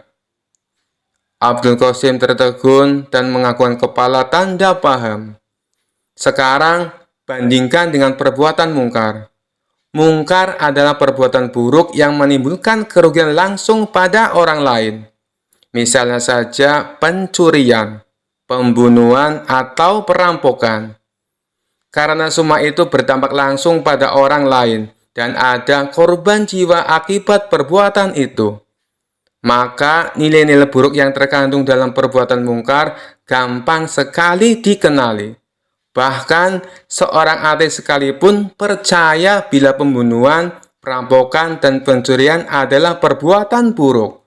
Jelas Abu Nawas. Lelaki yang tengah mencari Tuhan itu pun merasa kagum dengan penjelasan dari tuannya. Hatinya berbunga, banyak sekali ilmu yang ia dapat dari perjalanan ini. Dari desa Isbilia, kedua penggemar itu melanjutkan perjalanan mereka ke pusat kota Baghdad. Selama 8 hari, mereka berjalan melewati padang pasir yang panas. Setelah melakukan perjalanan selama 13 hari, sampailah mereka di bibir kota Baghdad. Abu Nawas merasa heran karena sejumlah ruas jalan menuju pusat kota ditutup. Hampir 2 pekan melakukan perjalanan, pujangga ini tak tahu perkembangan berita. Mereka pun mencari-cari jalan agar cepat sampai di pusat kota Baghdad. Pada akhirnya, mereka pun berhasil sampai di pusat kota Baghdad. Ada ratusan ribu orang berkumpul di alun-alun karena hendak melaksanakan sholat. Rupanya, hal tersebutlah yang membuat sejumlah ruas jalan ditutup. Lalu Abu Nawas mengajak Abdul Qasim untuk ikut sholat berjamaah. Usai sholat, mereka menyaksikan sejumlah orang naik ke atas panggung, lalu satu persatu melakukan orasi. Beberapa orang berorasi menggunakan kalimat yang tak selayaknya diucapkan usai sholat. Abdul Qasim yang jarang berkunjung ke pusat kota Baghdad merasa terheran-heran menyaksikan pemandangan ini. Usai mendengarkan semua orasi, mereka melanjutkan perjalanan. Abu Nawas lalu bertanya pada Abdul Qasim, "Bagaimana? Apakah sejauh ini kamu sudah menemukan Tuhan?" "Belum sepenuhnya," jawab Abdul Qasim dengan nada suara agak sedih. Bahkan sejujurnya, di alun-alun tadi saya merasa tidak sholat. Boro-boro saya menemukan Tuhan, imbuhnya.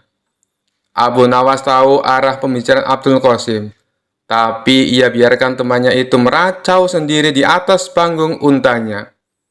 Saya merasa barusan mengalami perbuatan mungkar, ucap Abdul Qasim meracau. Kenapa bisa begitu? Tanya Abu Nawas. Saat menuju pusat kota Baghdad, kita tadi benar-benar kesulitan mencari jalan. Karena beberapa jalan ditutup gara-gara ratusan orang mau sholat di tanah lapang. Padahal, sebelah lapangan itu ada masjid yang besar. Bukankah ini mirip definisi perbuatan mungkar yang Tuhan pernah jelaskan? Ucap Abdul Qasim. Saya tak ingin buru-buru mengatakan yang mereka lakukan tadi itu adalah perbuatan mungkar. Siapa tahu mereka memang berniat untuk sholat berjamaah di tempat terbuka, ujar Abu Nawas. Dalam hati, Abu Nawas sebenarnya merasa senang karena temannya mulai menemukan pintu yang benar menuju Tuhan. Ia makin bersemangat menemani Abdul Qasim untuk menemukan Tuhan. Setelah 2 hari meninggalkan kota Baghdad, sampailah mereka di sebuah masjid kecil di pinggir gurun. Saat menambatkan unta di halaman masjid, mereka sadar bila bekal mereka telah habis. Lalu mereka pun bingung apa yang bisa dimakan di kampung kecil di tengah gurun seperti ini. Di tengah kebingungan, tiba-tiba datang sekelompok kafilah di masjid itu. Dari baju mereka yang kemal, mereka adalah kaum Badui miskin yang tampaknya tengah melakukan perjalanan jauh dan melelahkan. Usai menampatkan unta mereka, kepala kafilah itu menghampiri Abu Nawas dan Abdul Qasim untuk memberi salam. Setelah berbincang singkat, kepala kafilah itu tahu bila Abu Nawas dan Abdul Qasim sedang kelaparan. Tanpa basa-basi, kepala kafilah itu memberi mereka makanan.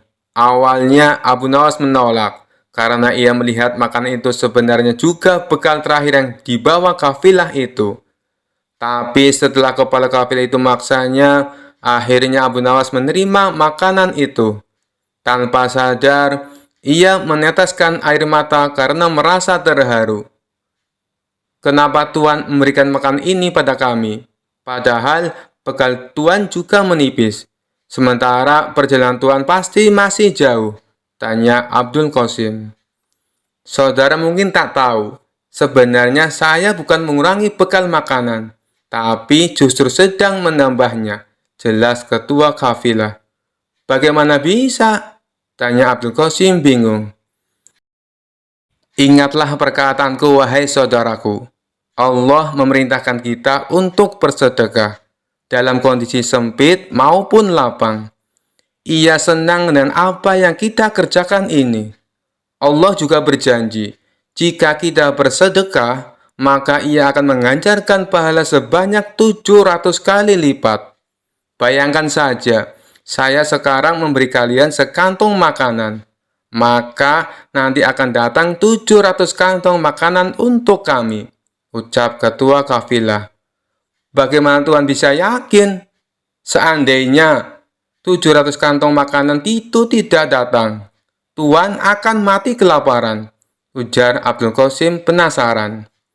Saya yakin sekali bahwa Allah di samping kita. Jangan pernah meragukan kemampuannya membagi-bagi rezeki. Buktinya, saat kalian sedang kelaparan di padang pasir, Allah tetap mengirimkan rezeki dengan mengutus kami datang ke masjid ini, ucap kepala kafilah sambil menepuk pundak Abdul Qasim. Lagi pula, jika Allah tidak memberikan 700 kantong makanan pada kami, pada nanti malam atau besok pagi hingga kami pun mati, saya lebih berbahagia lagi. Itu berarti Allah yang kami yakini selalu ada di samping kami. Akan segera kami jumpai dengan sepenuh keyakinan dan kebahagiaan. Imbuh ketua kafilah sambil undur diri untuk menyantap bekal terakhirnya. Sementara Abu Nawas dan Abdul Qasim menyantap makanan mereka dengan tetesan air mata. Saat senja tiba, rombongan kafilah itu mohon pamit. Lalu Abu Nawas dan Abdul Qasim mengantar kepergian mereka dengan syukur dan sukacita. Karena hari sudah semakin gelap, bagaimana kalau bermalam saja di masjid ini? Besok kita akan kembali ke rumah masing-masing, ucap Abdul Qasim. Apakah itu artinya kau sudah menemukan Tuhan, saudaraku Abdul Qasim? Tanya Abu Nawas. Benar, Tuan. Saya sudah menemukan Tuhan yang selama ini hilang dari saya. Tapi Tuan nikmati keberadaannya dalam zikir Tuan. Jelas Abdul Qasim yakin. Bagaimana bisa engkau tiba-tiba menemukan Tuhan, saudaraku? Tanya Abu Nawas penasaran. Sebenarnya, ketika hari pertama kita melakukan perjalanan, dan Tuhan berkata bahwa sholat harus mengasihkan dan tak boleh tersiksa menanggung beban, saya hampir menemukan Allah. Ia menurunkan syariat agama pasti untuk membahagiakan umatnya, bukan untuk mempersulit mereka, ucap Abdul Qasim. Kemudian, ketika kita bertemu dengan musafir yang peduli pada unta-unta mereka, saya sudah merasa semakin dekat dengan Tuhan yang saya cari. Lalu, ketika saya tak merasa bahagia ketika sholat di alun-alun kota Baghdad, sesungguhnya saya merasa tengah diajarkan makna dan tujuan sholat yang sebenarnya. Imbuh Abdul Qasim. Abu Nawas hanya terdiam dan tersenyum. Wahai saudaraku, sore ini adalah puncaknya saya menemukan Allah. Bertemu dengan para kafilah membuat saya sadar bahwa tujuan dari sholat sesungguhnya adalah menjaga kemanusiaan. Tanpa pemberian mereka, mungkin kita malam ini akan mati kelaparan. Sholat yang mereka lakukan membuat mereka yakin kemanusiaan harus dijaga dimanapun mereka berada. Sekarang, saya semakin yakin mengapa Allah memerintahkan kita untuk sholat. Saya pun merasa Allah kini selalu berada di samping saya, karena saya meyakini hal itu, ujar Abdul Qasim. Abu Nawas tersenyum bahagia. Ia bersyukur karena akhirnya saudaranya dapat menemukan Tuhan, yakni di hatinya. Mereka pun bermalam di masjid itu. Keesokan harinya, mereka berpisah untuk kembali ke rumah masing-masing. Abdul Qasim berterima kasih pada Abu Nawas karena telah menemaninya mencari Tuhan. Kisah selanjutnya. Keseharian Abu Nawas dalam menafkahi keluarganya adalah bekerja sebagai tukang kayu. Setiap pagi, Abu Nawas rajin ke hutan untuk menebang kayu dengan kapak andalannya. Lalu kayu tersebut dijual ke pasar dan uangnya untuk menafkahi keluarganya. Suatu ketika, saat Abu Nawas dalam perjalanan di hutan, kapak yang biasa dibawanya jatuh ke dalam jurang. Tanpa kapaknya, otomatis ia tidak bisa bekerja seperti biasanya. Kapak itu adalah satu-satunya peralatan yang ia punya. Kejadian tersebut membuat Abu Nawas bersedih hati. Ia pun lalu memutuskan balik ke rumahnya. Dalam perasaan yang sangat sedih itu, tiba-tiba di tengah perjalanan, datanglah jin yang menyamar sebagai seorang laki-laki berbaju putih. Jin itu datang dan menggoda Abu Nawas yang kondisinya sedang tidak stabil. Hei Abu Nawas, kenapa kamu kelihatan seperti sedih? Tanya jin itu. Iya, kapak saya satu-satunya telah jatuh ke jurang. Kalau begini, bagaimana saya bisa bekerja? Jawab Abu Nawas dengan nada sedih. Oh, begitu. Saya akan bantu mengambilkannya untukmu, kata jin itu kembali. Tak berapa lama kemudian, sang jin itu pun turun ke bawah jurang. Ternyata jin tersebut memiliki keinginan untuk menguji kejujuran Abu Nawas yang sering didengarnya. Terbesit di benak jin untuk memberikan kapak yang lain yang terbuat dari emas. Apa reaksi Abu Nawas nantinya? Wahai Abu Nawas, apakah ini kapakmu? Tanya jin itu. Bukan, kapak saya jelek kok, jawab Abu Nawas. Jin itu kembali turun ke jurang, dan kali ini ia memperlihatkan kapak yang gagahnya berlapis mutiara dan intan kepada Abu Nawas. Apakah ini kapakmu, wahai Abu Nawas? Tanya jin itu kembali. Bukan itu, kapak saya sudah jelek kok, tegas Abu Nawas. Untuk ketiga kalinya, jin itu turun ke jurang dan memperlihatkan kapak yang biasa Abu Nawas gunakan. "Iya, itu baru kapak saya," sahut Abu Nawas kegirangan. Jin itu kagum dengan kejujuran Abu Nawas. Ia pun mengakui bahwa Abu Nawas memang benar-benar seorang yang jujur.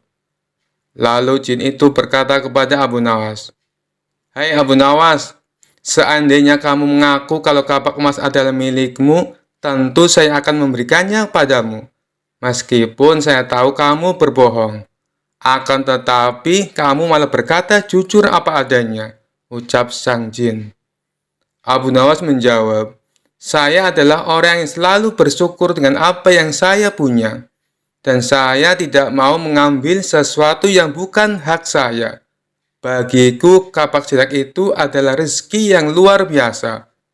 Karena dengan kapak itulah aku bisa bekerja secara halal dan mendapatkan kayu untuk aku jual," ucap Abu Nawas. "Rasa syukur?" tanya jin itu dengan heran. "Ya, karena rasa syukur itulah yang membuat aku tidak mau mengambil barang yang bukan hak saya dan membuatku senantiasa selalu bersikap jujur," tegas Abu Nawas dengan tersenyum. Jin itu kembali berkata kepada Abu Nawas, "Karena kejujuran dan rasa syukurmu itu, wahai Abu Nawas, maka ketiga kapak ini aku berikan kepadamu," ucap sang jin. Kemudian jin itu pergi meninggalkan Abu Nawas. Sementara Abu Nawas membawa pulang dengan 3 kapak.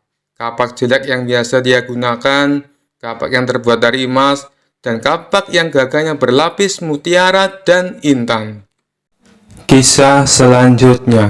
Seperti pada tahun-tahun sebelumnya, setiap tanggal 12 Rabiul Awal diadakan acara peringatan Maulid Nabi Muhammad SAW. Sambil tersenyum, Baginda Raja memutar otak hendak mengerjai Abu Nawas.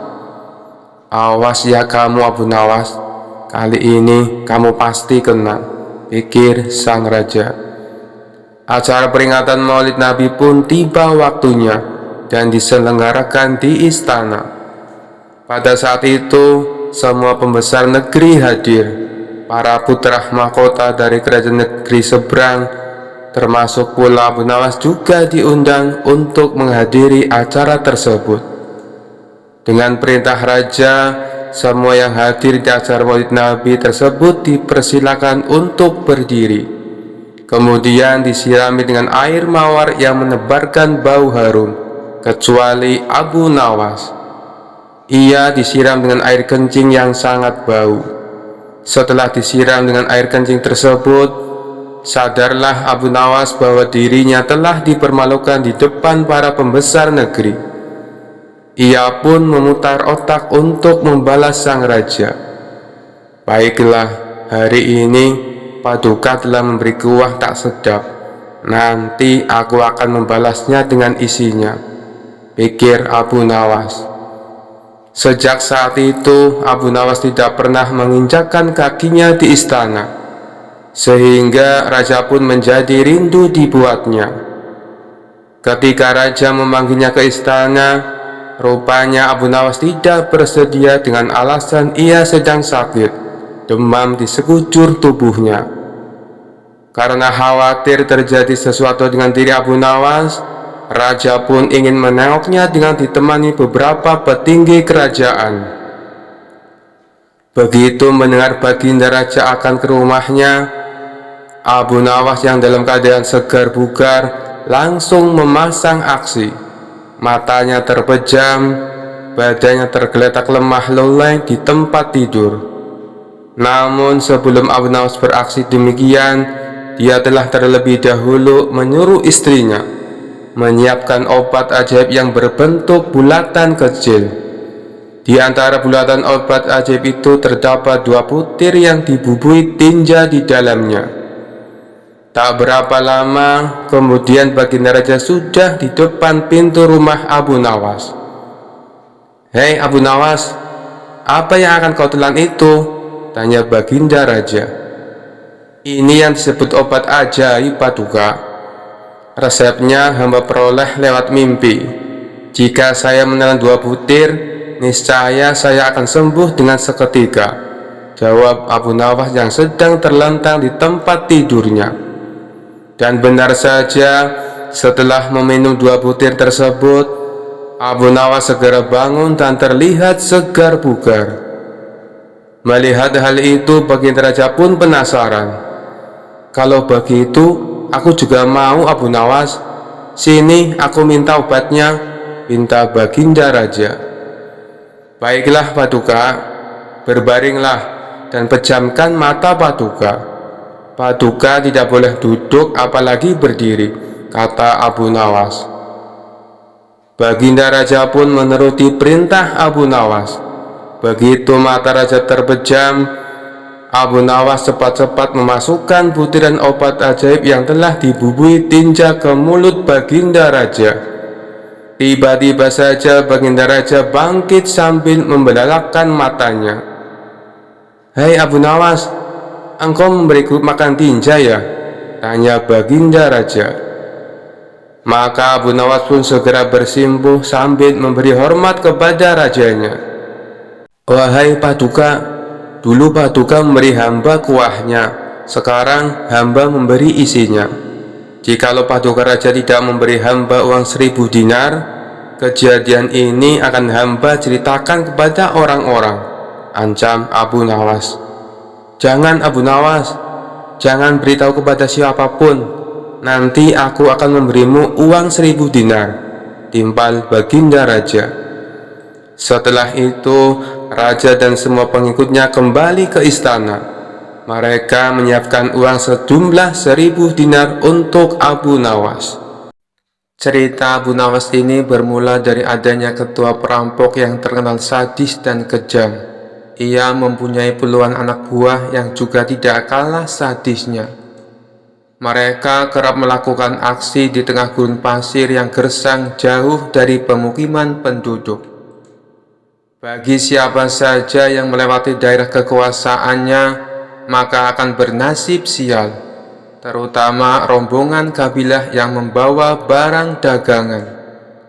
Apabila ada yang berani menolak atau melawan saat dirampok, gerombolan perampok tersebut tidak segan-segan membunuhnya. Suatu ketika, Tuan Hamid berencana pergi ke negeri seberang untuk membawakan pesanan, yakni sebuah perhiasan emas. Namun ia ragu melakukannya, sebab harus melewati gurun pasir yang merupakan kawasan komplotan perampok sadis tersebut. Tuan Hamid pun bingung dengan situasi yang dialami, sementara ia harus mengirim emas pesanan secepatnya. Setelah merenung agak lama, terlintas di benaknya sosok Abu Nawas. Semoga saja dia bisa membantuku, pikir Tuan Hamid. Dia lantas pergi menemui Abu Nawas. Sesampainya di rumah Abu Nawas, Tuan Hamid lalu mengungkapkan permasalahannya. "Wahai Abu Nawas, aku bingung dengan situasi yang sedang aku alami. Barangkali kamu bisa membantuku," ujar Tuan Hamid. "Masalah apa yang membuatmu bingung?" tanya Abu Nawas. "Begini Abu Nawas, besok aku harus mengirim perhiasan emas ke negeri seberang. Tapi aku takut karena harus melewati gurun pasir yang menjadi tempat komplotan perampok sadis. Aku dengar siapapun yang melewati daerah itu pasti hartanya dirampok sampai ludes. Kalau menolak akan dibunuh," ucap Tuan Hamid. "Menurutmu apa yang harus aku lakukan?" tanya Tuan Hamid mengimbuhkan.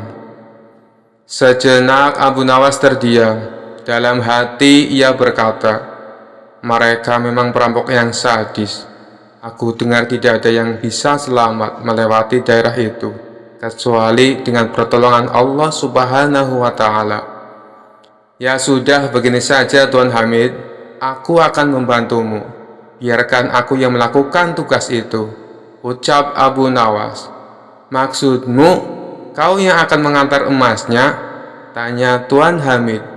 "Benar Tuan Hamid, itu pun kalau Tuan mengizinkan," jawab Abu Nawas. Tentu saja Abu Nawas, aku justru berterima kasih. Kalau kau berhasil menjalankan tugas ini, akan aku beri hadiah, kata Tuan Hamid kegirangan. Singkat cerita, berangkatlah Abu Nawas membawakan emas Tuan Hamid. Dia ikut rombongan kabilah besar yang sama-sama menuju negeri seberang. Saat tengah malam tiba, sampailah mereka di tengah gurun pasir yang merupakan daerah komplotan perampok sadis. Dari kejauhan, Abu Nawas melihat ada gubuk kecil yang dihuni oleh satu orang.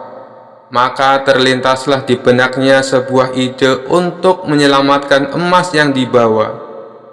Sebelum dihadang para perampok, lebih baik aku titipkan emas ini kepada orang penghuni gubuk itu, pikir Abu Nawas.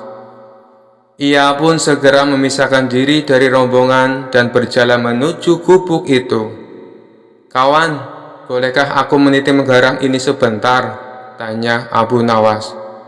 Orang penghuni gubuk itu menjawab, "Oh, silakan, taruh saja di dalam." Setelah menitipkan emas, Abu Nawas lalu mengejar rombongannya dan kembali berjalan bersama para kabilah. Tidak lama kemudian, tiba-tiba komplotan perampok muncul menghadang dengan pedang terhunus di tangannya. "Serahkan semua barang kalian, jangan ada yang tersisa. Bila kalian melawan atau menolak, kami tidak segan-segan membunuh kalian," ancam komplotan perampok sadis itu. Rombongan kabilah pun terpaksa memberikan semua hartanya karena ketakutan akan dibunuh. Sedangkan Abu Nawas yang tidak membawa apapun hanya digeledah dan luput dari aksi perampokan. Ketika semua barang dan harta berhasil didapatkan, komplotan perampok ini lalu pergi meninggalkan Abu Nawas dan rombongan. "Alhamdulillah, emas yang kubawa bisa selamat," ucap Abu Nawas dalam hati. Kemudian Abu Nawas berniat kembali mendatangi gubuk tempat menitipkan emasnya. Setibanya di sana, terlihat komplotan perampok yang tadi beraksi juga berada di dalamnya. "Celaka, ternyata aku salah. Orang yang aku titipi emas justru ketua perampoknya," kata Abu Nawas kecewa. Sesaat Abu Nawas ragu dengan tawaran ketua perampok tersebut. "Kalaupun aku lari, pasti akan mudah ditangkap oleh mereka dan bisa-bisa dibunuh. Lebih baik aku datangi saja. Hanya kepada Allah aku meminta perlindungan," ucap Abu Nawas dalam hati. Lalu Abu Nawas memberanikan diri menghampiri mereka. "Tuan mau mengambil barang titipan Tuan?" tanya ketua perampok. "Benar, aku kesini berniat untuk mengambilnya," jawab Abu Nawas. "Ambillah dan segera tinggalkan tempat ini," ucap ketua perampok. Abu Nawas sempat terkejut dan heran dengan ucapannya. Tidak ingin menyia-nyiakan waktu, Abu Nawas segera mengambil emas titipannya dan pergi meninggalkan tempat itu. Saat Abu Nawas berjalan menjauh, sayup-sayup mendengar percakapan para komplotan perampok tersebut. "Kenapa Tuan membiarkan orang asing itu mengambil hartanya?" tanya salah satu anak buah. Sang ketua perampok menjawab, "Orang asing itu telah mempercayaiku, seperti aku mempercayai Allah akan menerima tobatku. Aku hargai kepercayaan orang asing itu agar Allah menghargai kepercayaanku pula." Mendengar hal itu, barulah Abu Nawas tahu bahwa sebenarnya si ketua perampok adalah orang yang ingin bertobat. Kisah selanjutnya. Dikisahkan Abu Nawas mempunyai tetangga seorang tuan tanah yang kaya raya. Hampir seluruh penduduk desa bekerja di perkebunannya. Namun tuan tanah tersebut mempunyai sifat pelit dan bahil. Tak hanya itu, selain berprofesi sebagai tuan tanah, ia juga menjadi rentenir. Hal inilah yang membuat Abu Nawas resah. Selaku ulama sufi, ia ingin membuat tetangganya itu bertobat atas perbuatannya. Setelah merenung agak lama, akhirnya Abu Nawas menemukan ide yang cemerlang. Pada esok harinya, Abu Nawas menemui kawan-kawannya yang lagi tongkrongan di warung. "Tadi malam aku mimpi dapat wangsit yang tidak bisa aku tolak," ucap Abu Nawas membuka percakapan. Salah satu kawan Abu Nawas bertanya, "Apa isi wangsit dalam mimpimu?" Abu Nawas menjawab, "Aku mendapatkan wangsit apapun yang dititipkan padaku, maka akan beranak." "Maksudnya bagaimana wahai Abu Nawas?" tanya mereka bingung. "Kalau kalian menitipkan padaku satu ayam, maka dalam beberapa hari ayamnya akan beranak, dan ayam kalian akan menjadi bertambah.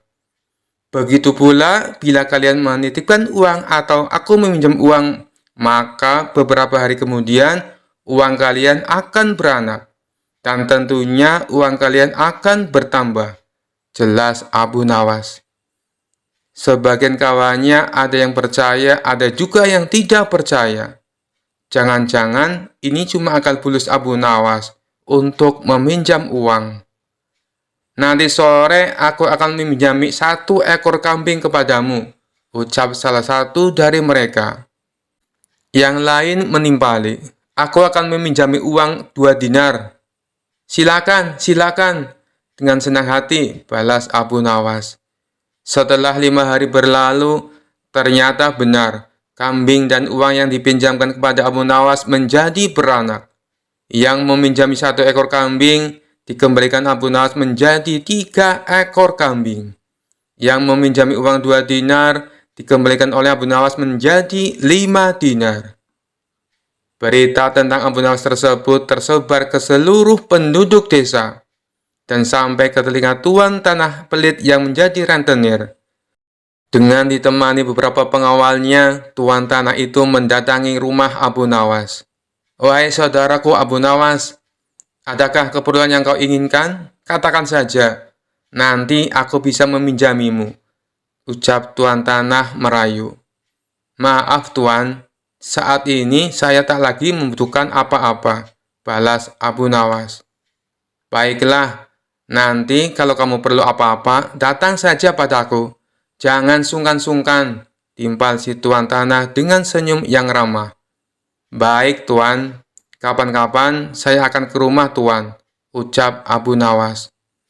Tuan tanah dan para pengawalnya pun pamit pulang meninggalkan rumah Abu Nawas. Pada suatu sore, Abu Nawas merasakan lapar. Ia tak mempunyai apapun di dalam rumah untuk dimakan. Kemudian, Abu Nawas mendatangi tuan rumah untuk meminjam 3 butir telur. Dengan senang hati, si tuan tanah menyambut dan meminjamkannya kepada Abu Nawas. 5 hari kemudian, Abu Nawas mengembalikan telur yang dipinjamnya. Si tuan tanah menerimanya dengan senang hati. Di saat ia membuka bungkusan yang dibawa oleh Abu Nawas, jumlah telurnya bertambah menjadi 5. "Kok telurnya ada 5? Tanya tuan tanah pura-pura tidak tahu sembari tersenyum. "Tidakkah tuan mendengar kabar? Apapun yang saya pinjam pasti beranak," ujar Abu Nawas. Si tuan tanah pun tersenyum bahagia. Ia lalu menawarkan pinjaman-pinjaman lain kepada Abu Nawas. Namun Abu Nawas menolaknya dengan alasan sedang tidak butuh. Hingga pada suatu hari, Abu Nawas kembali mendatangi tuan tanah yang kaya raya itu. "Ada perlu apa wahai saudaraku Abu Nawas?" tanya si tuan tanah. "Saya ingin meminjam uang 1.000 dinar," jawab Abu Nawas. Jumlah uang yang terbilang cukup banyak. Dengan uang segitu bisa untuk menggaji seluruh karyawan tuan tanah selama sebulan. Tuan tanah kaya raya itu segera membuka berangkas uangnya dan meminjamkan uang sejumlah 1.000 dinar kepada Abu Nawas. "Ini uangnya wahai saudaraku, silakan dibawa pulang," ucap tuan tanah sambil memberikan uangnya kepada Abu Nawas. Abu Nawas pun pulang dengan membawa uang 1.000 dinar. Sementara tuan tanah yang belit itu berhayal, "Tidak lama lagi uangku akan bertambah banyak," ucapnya dalam hati kegirangan. Hari berganti hari, si tuan tanah merasa tidak sabar menunggu kedatangan Abu Nawas. 5 hari berlalu, Abu Nawas masih belum juga datang. Tak terasa sudah berjalan 1 bulan, dan Abu Nawas tak kunjung datang ke rumahnya. Karena tidak sabar, si tuan tanah mendatangi Abu Nawas dengan didampingi pengawalnya. "Wahai Abu Nawas, sudah sebulan aku menantimu, tapi kamu malah tidak datang," kata si tuan tanah. "Oh iya tuan, maafkan saya. Sebenarnya saya akan ke rumah tuan, namun saya sangat sibuk. Tapi berhubung tuan sudah ada di rumah saya, sekalian saja ada yang mau saya bicarakan," kata Abu Nawas beralasan. "Tidak apa-apa wahai saudaraku, silakan, apa yang mau kau bicarakan?" balas si tuan tanah. "Begini tuan," Abu Nawas mencoba menjelaskan. "Uang yang tuan titipkan padaku 3 hari kemudian mati. Boro-boro bisa beranak, yang ada malah mati tak tersisa." "Apa maksudmu wahai Abu Nawas?" tanya tuan tanah penuh emosi. "Kamu mau mempermainkan aku ya?" sambungnya. "Tidak tuanku, tapi memang begitulah kenyataannya," balas Abu Nawas. Tak terima dengan hal itu, si tuan tanah lalu melaporkan Abu Nawas ke pengadilan. Ia menuntut Abu Nawas agar dihukum pancung karena telah menipu dirinya dengan jumlah uang yang sangat besar. Saat keduanya dihadapkan kepada hakim, si tuan tanah berkata, "Wahai hakim yang mulia, Abu Nawas telah menipuku. Katanya uang yang aku titipkan kepadanya bisa beranak. Tapi kenyataannya ia menipuku dan tidak sepeser pun mengembalikan uangnya padaku. Saya minta supaya Abu Nawas dihukum pancung." Setelah mendengar kesaksian dari tuan tanah, sang hakim bertanya kepada Abu Nawas, "Benarkah seperti itu, wahai Abu Nawas?" Abu Nawas pun menjawab, "Wahai hakim yang mulia, saya sama sekali tidak menipu dia." "Lalu, kenapa kamu tidak mengembalikan uangnya?" tanya hakim. Abu Nawas kembali menjawab, "Dari awal sudah saya katakan padanya Tuan Hakim, apapun yang dititipkan padaku bisa beranak. Dan kebetulan uang yang ia titipkan padaku bukannya beranak tapi malah mati. Dan aku tak mungkin mengembalikannya karena sudah mati. Bukankah sesuatu yang beranak pasti bisa mati?" kata Abu Nawas menjelaskan. Sang hakim manggut-manggut dan membenarkan ucapan Abu Nawas. Memang segala sesuatu yang beranak cepat atau lambat pasti akan mati.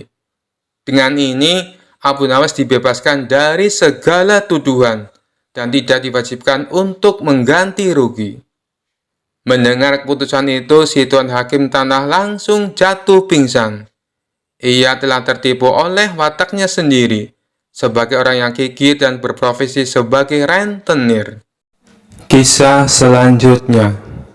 Dikisahkan pada saat itu Harun al-Rasyid menunjuk kawannya untuk menjabat sebagai gubernur di kota Abu Nawas tinggal. Namun sayangnya orang yang ditunjuk ini menyalahgunakan jabatannya. Dengan sewenang-wenang dia memerintahkan para prajurit untuk menangkap para sastrawan yang dianggap pintar. Setelah beberapa sastrawan berhasil ditangkap, mereka dihadapkan kepada gubernur yang baru itu.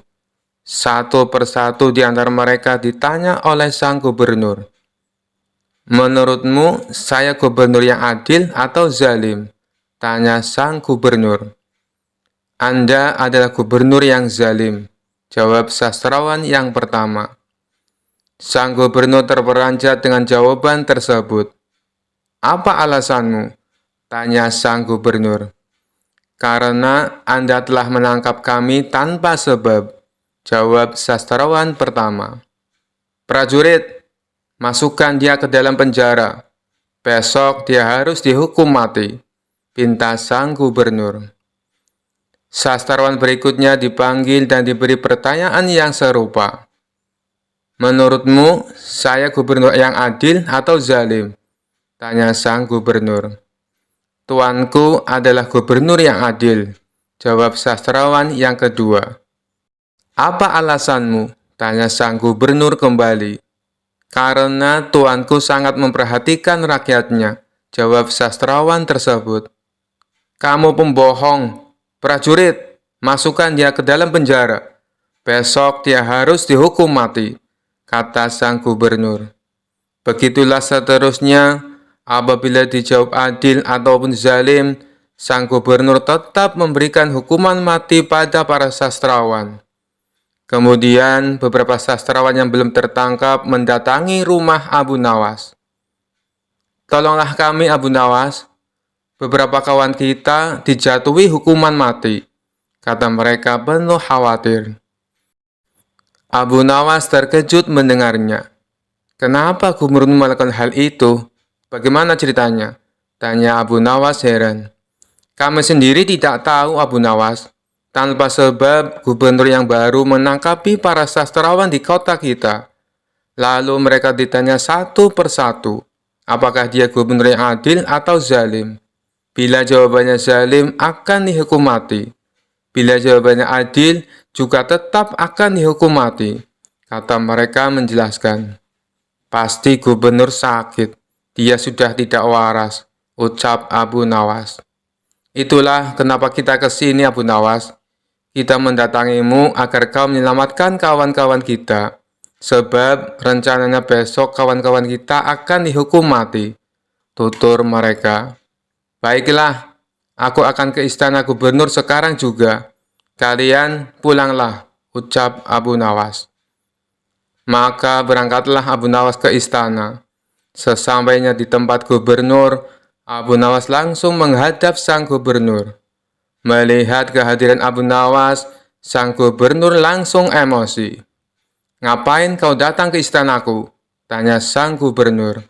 Saya mendengar kabar Anda menyuruh beberapa prajurit untuk menangkapi para sastrawan pintar di kota ini. Tapi kenapa aku tidak ditangkap? Saya sangat tersinggung, jawab Abu Nawas. Oh, jadi kamu menganggap dirimu bagian dari mereka? Tanya sang gubernur. Tentu saja, masyarakat di kota ini tahu siapa aku. Aku adalah sastrawan terpandai di kota ini, balas Abu Nawas. Baiklah, Algojo, tangkap Abu Nawas dan penggal lehernya, perintah sang gubernur.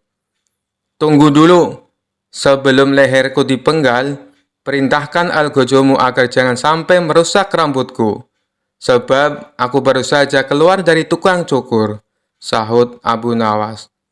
Mendengar itu, sang gubernur langsung tertawa terpingkal-pingkal. Itulah jiwa kesatria yang aku kagumi darimu. Aku mengampunimu Abu Nawas, kata sang gubernur. Bolehkah aku meminta satu permintaan? Tanya Abu Nawas. Apa permintaanmu? Katakan saja, jawab sang gubernur. Saya juga minta pengampunan untuk kawan-kawanku, pinta Abu Nawas. Sejenak sang gubernur terdiam. Aku akan mengabulkan permintaanmu, tapi ada syaratnya. Kamu harus bisa menjawab 3 pertanyaanku, ujar sang gubernur. Baik Tuan, saya siap menjawabnya, sahut Abu Nawas. Menurutmu, aku gubernur yang adil atau zalim? Tanya sang gubernur. Tuan bukan gubernur yang adil, bukan pula gubernur yang zalim.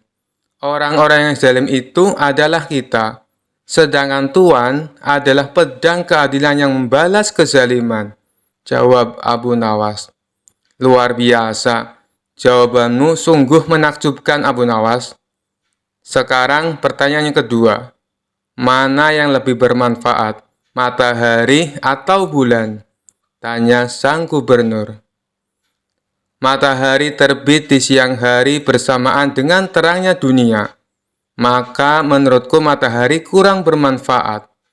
Sementara bulan terbit di waktu malam yang menerangi dunia dan menjadikannya seperti siang. Maka menurutku manfaat bulan lebih besar, jawab Abu Nawas. Sang gubernur pun tertawa dengan jawaban Abu Nawas, meskipun nyeleneh tapi masuk akal. Baiklah Abu Nawas, sekarang pertanyaan yang terakhir. Menurutmu warna angin itu apa? Tanya sang gubernur. Warna angin itu merah, Tuan, jawab Abu Nawas enteng. Apa alasanmu? Tanya sang gubernur kembali. Kalau kita masuk angin, lalu badan kita dikerok, pasti akan muncul warna merah pada tubuh kita. Itu menunjukkan kalau anginnya sedang keluar. Berarti warna angin itu adalah merah, jawab Abu Nawas. Untuk kedua kalinya sang gubernur dibuatnya tertawa terpingkal-pingkal. Kamu memang cerdik, Abu Nawas. Kamu mendapatkan apa yang kau inginkan. Ternyata apa yang dikatakan Baginda Raja tentangmu memang benar, Abu Nawas, tutur sang gubernur. Abu Nawas spontan kaget mendengar nama Baginda Raja disebut. Maksudnya Tuan bagaimana? Tanya Abu Nawas penasaran. Sebelum aku ditugaskan kemari, Baginda Raja memberitahu saya kalau di kota ini banyak sastrawan pintar. Dan di antara sastrawan yang paling cerdik adalah kamu. Saya berniat memanggil mereka untuk saya kasih hadiah. Tapi sebelumnya saya ingin mengerjai mereka dulu. Ternyata kamu malah datang untuk membantu mereka. Dan ini adalah suatu kesempatan bagi saya untuk menguji kecerdasanmu, jelas sang gubernur. Jadi, hukuman mati yang Tuhan berikan hanya pura-pura? Tanya Abu Nawas kaget. Benar, Abu Nawas, saya hanya ingin mengerjai mereka sebelum aku memberikan hadiah kepada mereka, jawab sang gubernur. Abu Nawas pun terdiam sejenak. Kurang ajar, ternyata aku masuk ke dalam perangkapnya. Tunggu saja pembalasanku nanti, ucap Abu Nawas dalam hati. Kisah selanjutnya. Dikisahkan seperti biasa setiap pagi Abu Nawas pergi ke hutan untuk mencari kayu bakar. Kali ini Abu Nawas mendapatkan kayu lebih banyak dari biasanya. Ia pun tak lupa memanjatkan syukur kepada Allah. Karena kayu bakar yang banyak ini akan menghasilkan uang yang melimpah, pikir Abu Nawas. Tapi saat dia hendak memanggul kayu tersebut, Abu Nawas tak mampu melakukannya. Kemudian lewat dua orang kawan Abu Nawas. Abu Nawas, kamu tidak akan mampu memikulnya sendirian, kata kawan Abu Nawas. Iya, saya tahu. Kebetulan sekali kalian datang. Maukah kalian membantuku meletakkan kayu ini di punggungku? Pinta Abu Nawas. Maaf Abu Nawas, kami juga ada kepentingan mendesak. Kami tak bisa membantumu. Semoga Allah menolongmu, kata kawannya. Mereka berdua pun pergi meninggalkan Abu Nawas. Bilang saja tidak mau bantu, tidak usah banyak alasan, gerutu Abu Nawas dalam hatinya. Dengan sekuat tenaga, Abu Nawas mengangkut kayu itu seorang diri. Namun, kejadian naas dialaminya. Ia terpeleset dan jatuh. Kayu-kayu yang dibawanya pun jatuh berserakan di mana-mana. Abu Nawas melirik ke arah sekitarnya, akan tetapi tidak ada seorang pun di situ untuk dimintai bantuan. Tiba-tiba lewatlah seseorang yang perawakan tinggi dan besar. Kawan, tunggu dulu.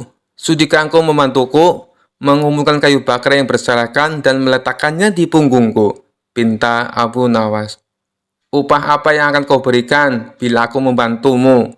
Tanya lelaki itu. Tidak ada sesuatu apapun, jawab Abu Nawas.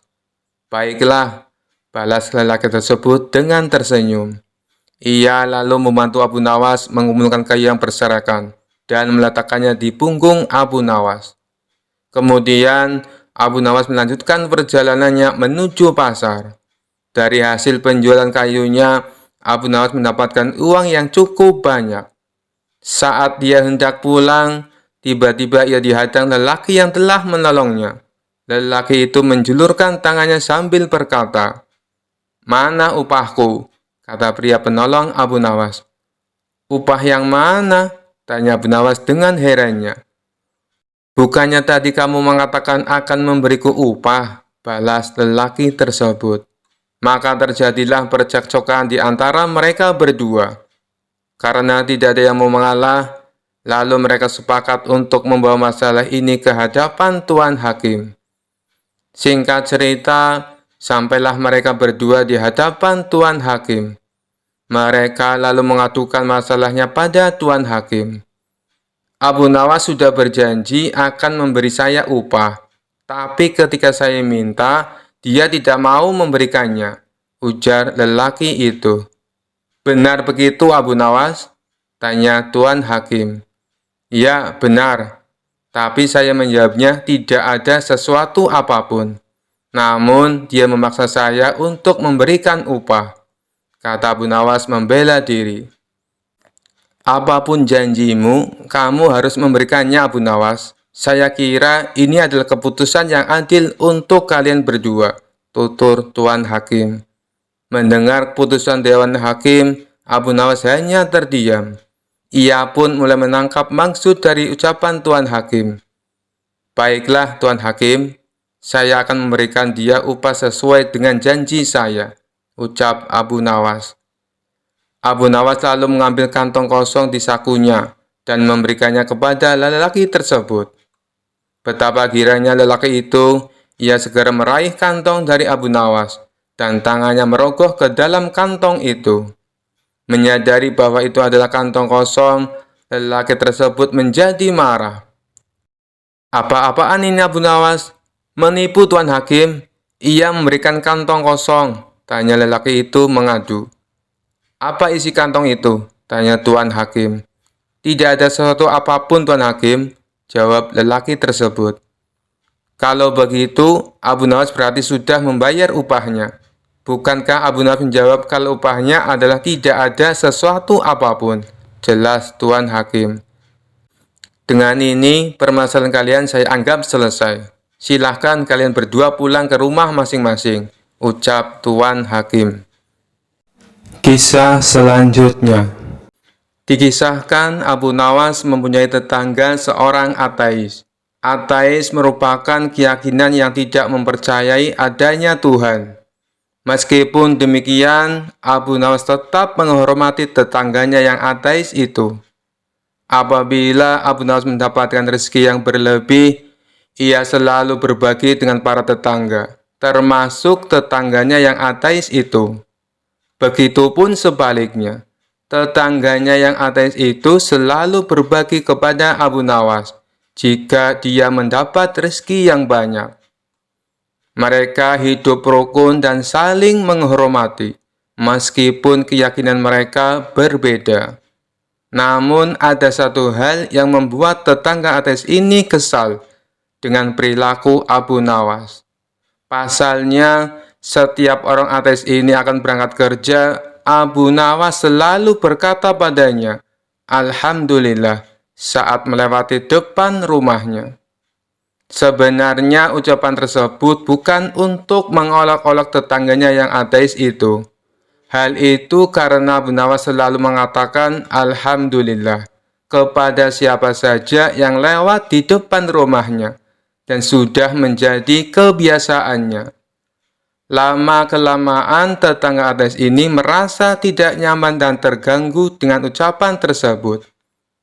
Suatu pagi saat hendak berangkat kerja, ia melihat Abu Nawas sudah duduk di depan rumah.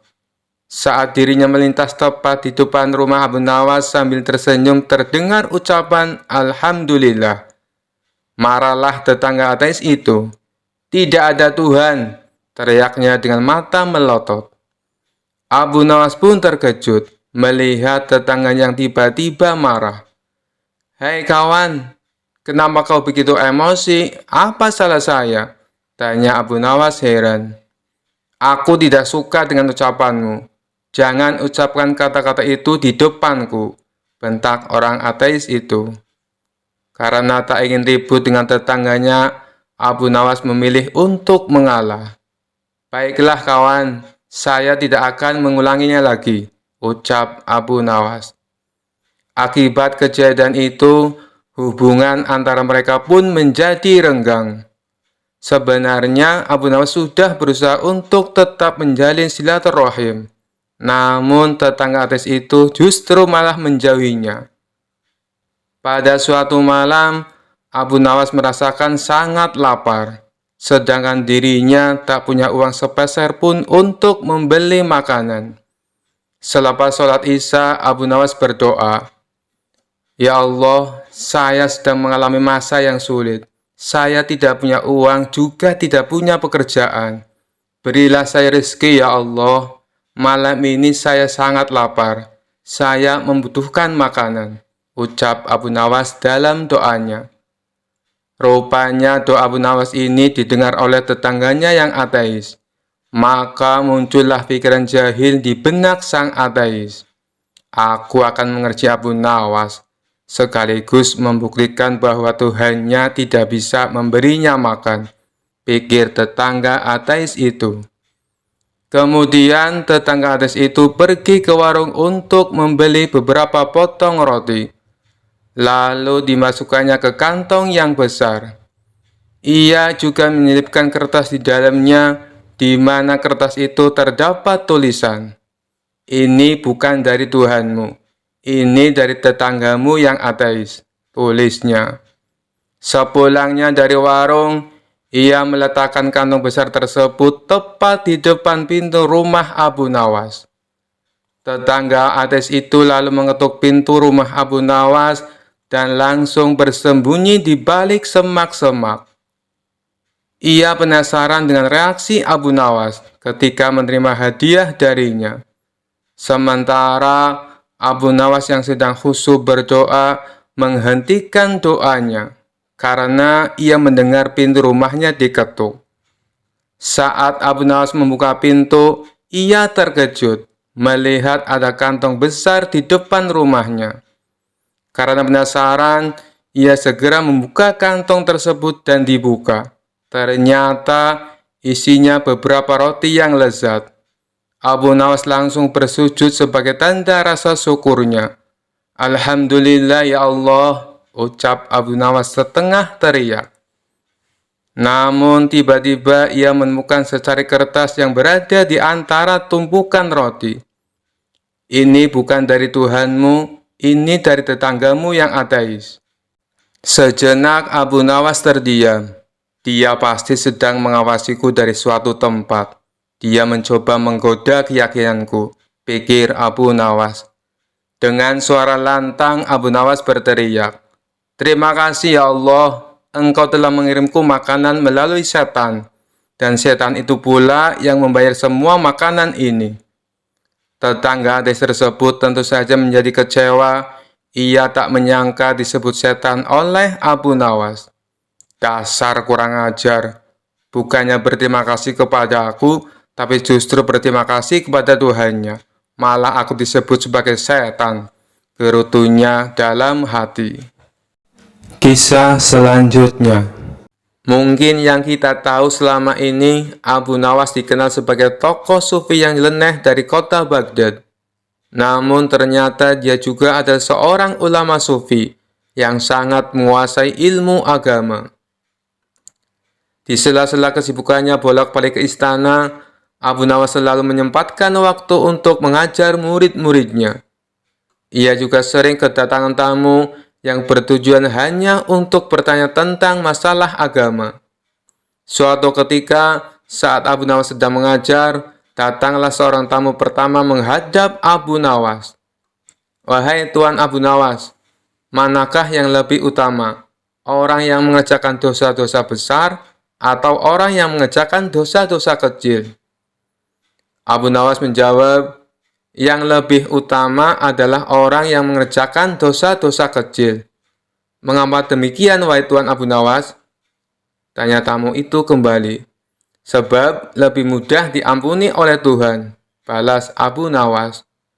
Tamu pertama itu pun merasa puas dengan jawaban Abu Nawas, karena sejatinya ia yakin memang seperti itu. Selanjutnya datang tamu kedua menemui Abu Nawas. Ia juga menanyakan persoalan yang sama. "Wahai Tuan Abu Nawas, manakah yang lebih utama? Orang yang mengerjakan dosa-dosa besar atau orang yang mengerjakan dosa-dosa kecil?"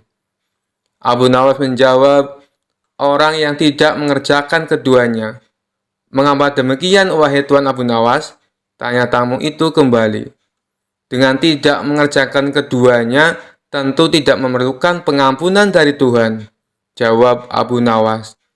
Tamu kedua itu pun bisa menerima dan memahami atas jawaban Abu Nawas itu. Tidak lama berselang, datang tamu ketiga menemui Abu Nawas. Tamu tersebut juga menanyakan hal yang sama. Wahai Tuan Abu Nawas, manakah yang lebih utama? Orang yang mengerjakan dosa-dosa besar atau orang yang mengerjakan dosa-dosa kecil? Abu Nawas menjawab, orang yang mengerjakan dosa-dosa besar. Mengamat demikian, wahai Tuan Abu Nawas? Tanya tamu itu kembali. Sebab pengampunan Allah kepada hambanya sebanding dengan besarnya dosa hamba itu, jawab Abu Nawas. Mendengar jawaban Abu Nawas membuat tamu ketiga ini puas. Ia pun lalu pamit pulang. Ternyata selama Abu Nawas menerima ketiga tamu tersebut, ada salah satu muridnya yang selalu memperhatikan percakapan antara Abu Nawas dan tamu-tamunya itu. Sang murid merasa bingung dengan jawaban gurunya. Kenapa satu pertanyaan yang sama, tapi jawabannya berbeda-beda? Karena merasa penasaran, ia pun memberanikan diri menanyakan hal itu kepada Abu Nawas selaku gurunya. Wahai Tuan Guru, saya perhatikan dari awal, kenapa Tuan Guru memberikan jawaban yang berbeda? Padahal ketiga tamu tadi menanyakan persoalan yang sama. Abu Nawas hanya tersenyum mendengar pertanyaan muridnya itu. Ia pun lalu menjelaskan, wahai anakku, manusia itu dibagi menjadi 3 tingkatan. Tingkatan yang pertama adalah tingkatan mata. Tingkatan yang kedua adalah tingkatan otak. Dan tingkatan yang terakhir atau tingkatan yang ketiga adalah tingkatan hati. Adapun tamu yang pertama datang tadi, tingkatannya adalah tingkatan mata. Wahai Tuan Guru, tingkatan mata itu apa? Tanya si murid penasaran. Abu Nawas menjelaskan, tingkatan mata ibarat anak kecil yang melihat bintang di langit. Ia mengatakan bintang itu kecil, karena ia melihatnya hanya menggunakan mata. Sedangkan tamu kedua yang datang tadi, tingkatannya adalah tingkatan otak. Tingkatan otak? Apa itu tingkatan otak, wahai Tuan Guru? Tanya si murid kembali.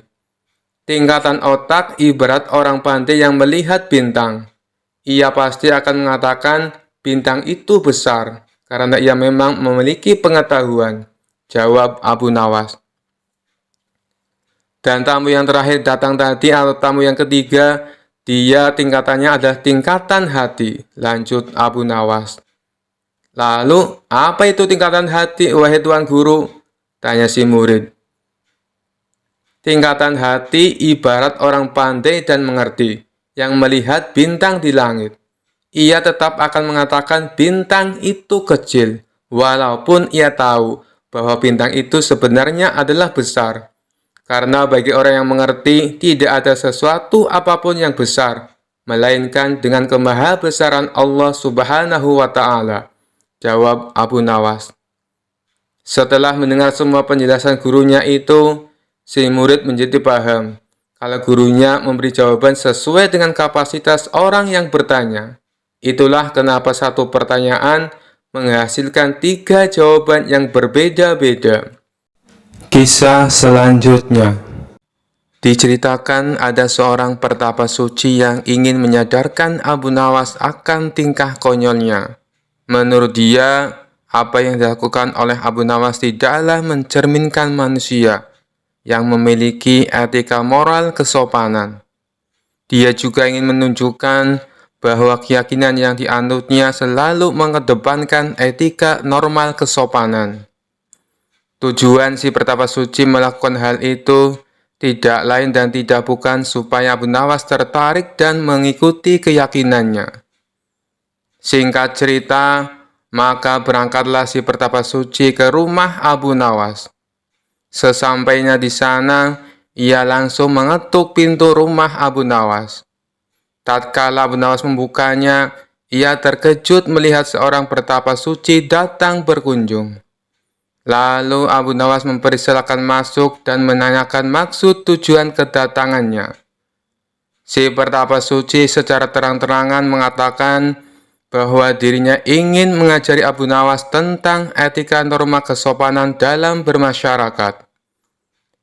Wahai Abu Nawas, di dalam agama saya penuh dengan cinta kasih, dan memuliakan orang lain adalah suatu keharusan, kata si Pertapa Suci.